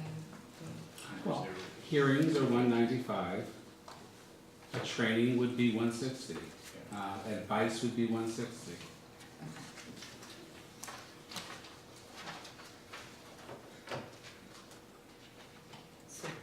I'd like to make a motion to table. For further clarification and have a personnel committee meeting. Table the first one, you might as well table the second one, in my opinion. Second. Roll call? Mr. McAndrew? No. Mr. Pople? Is this a motion to table? Yes. Yes. Mr. Schuster? Yes. Mr. Casey? Yes. Mrs. Cognetti? Yes. Mr. Duffy? Yes. Ms. Goodmartin? Mrs. Dixon? Yes. Oh my gosh. 8 affirmative, 1 negative, motion passes. 7-1. 7-1 motion. Sorry.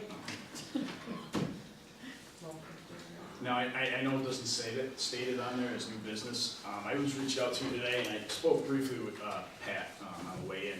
We passed a resolution to approve a bleacher project at South Scranton Intermediate. For, I forget the total off the top of my head, but John Mucci from Backward Hoops learned of our situation and asked at a much more reasonable price to sell us extra bleachers that they had at their rented facility.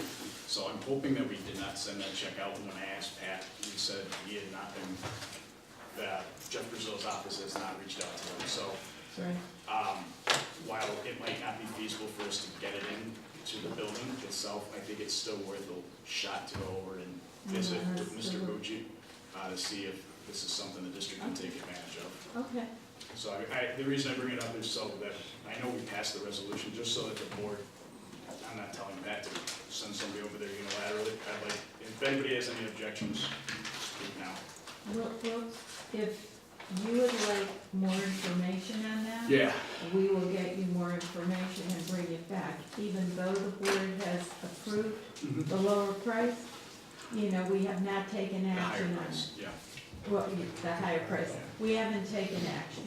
So if you need more information, we're happy to get it, and we'll see if it's feasible, and then we can work from there. Okay? So, Okay. that covered. Motion to adjourn? So moved.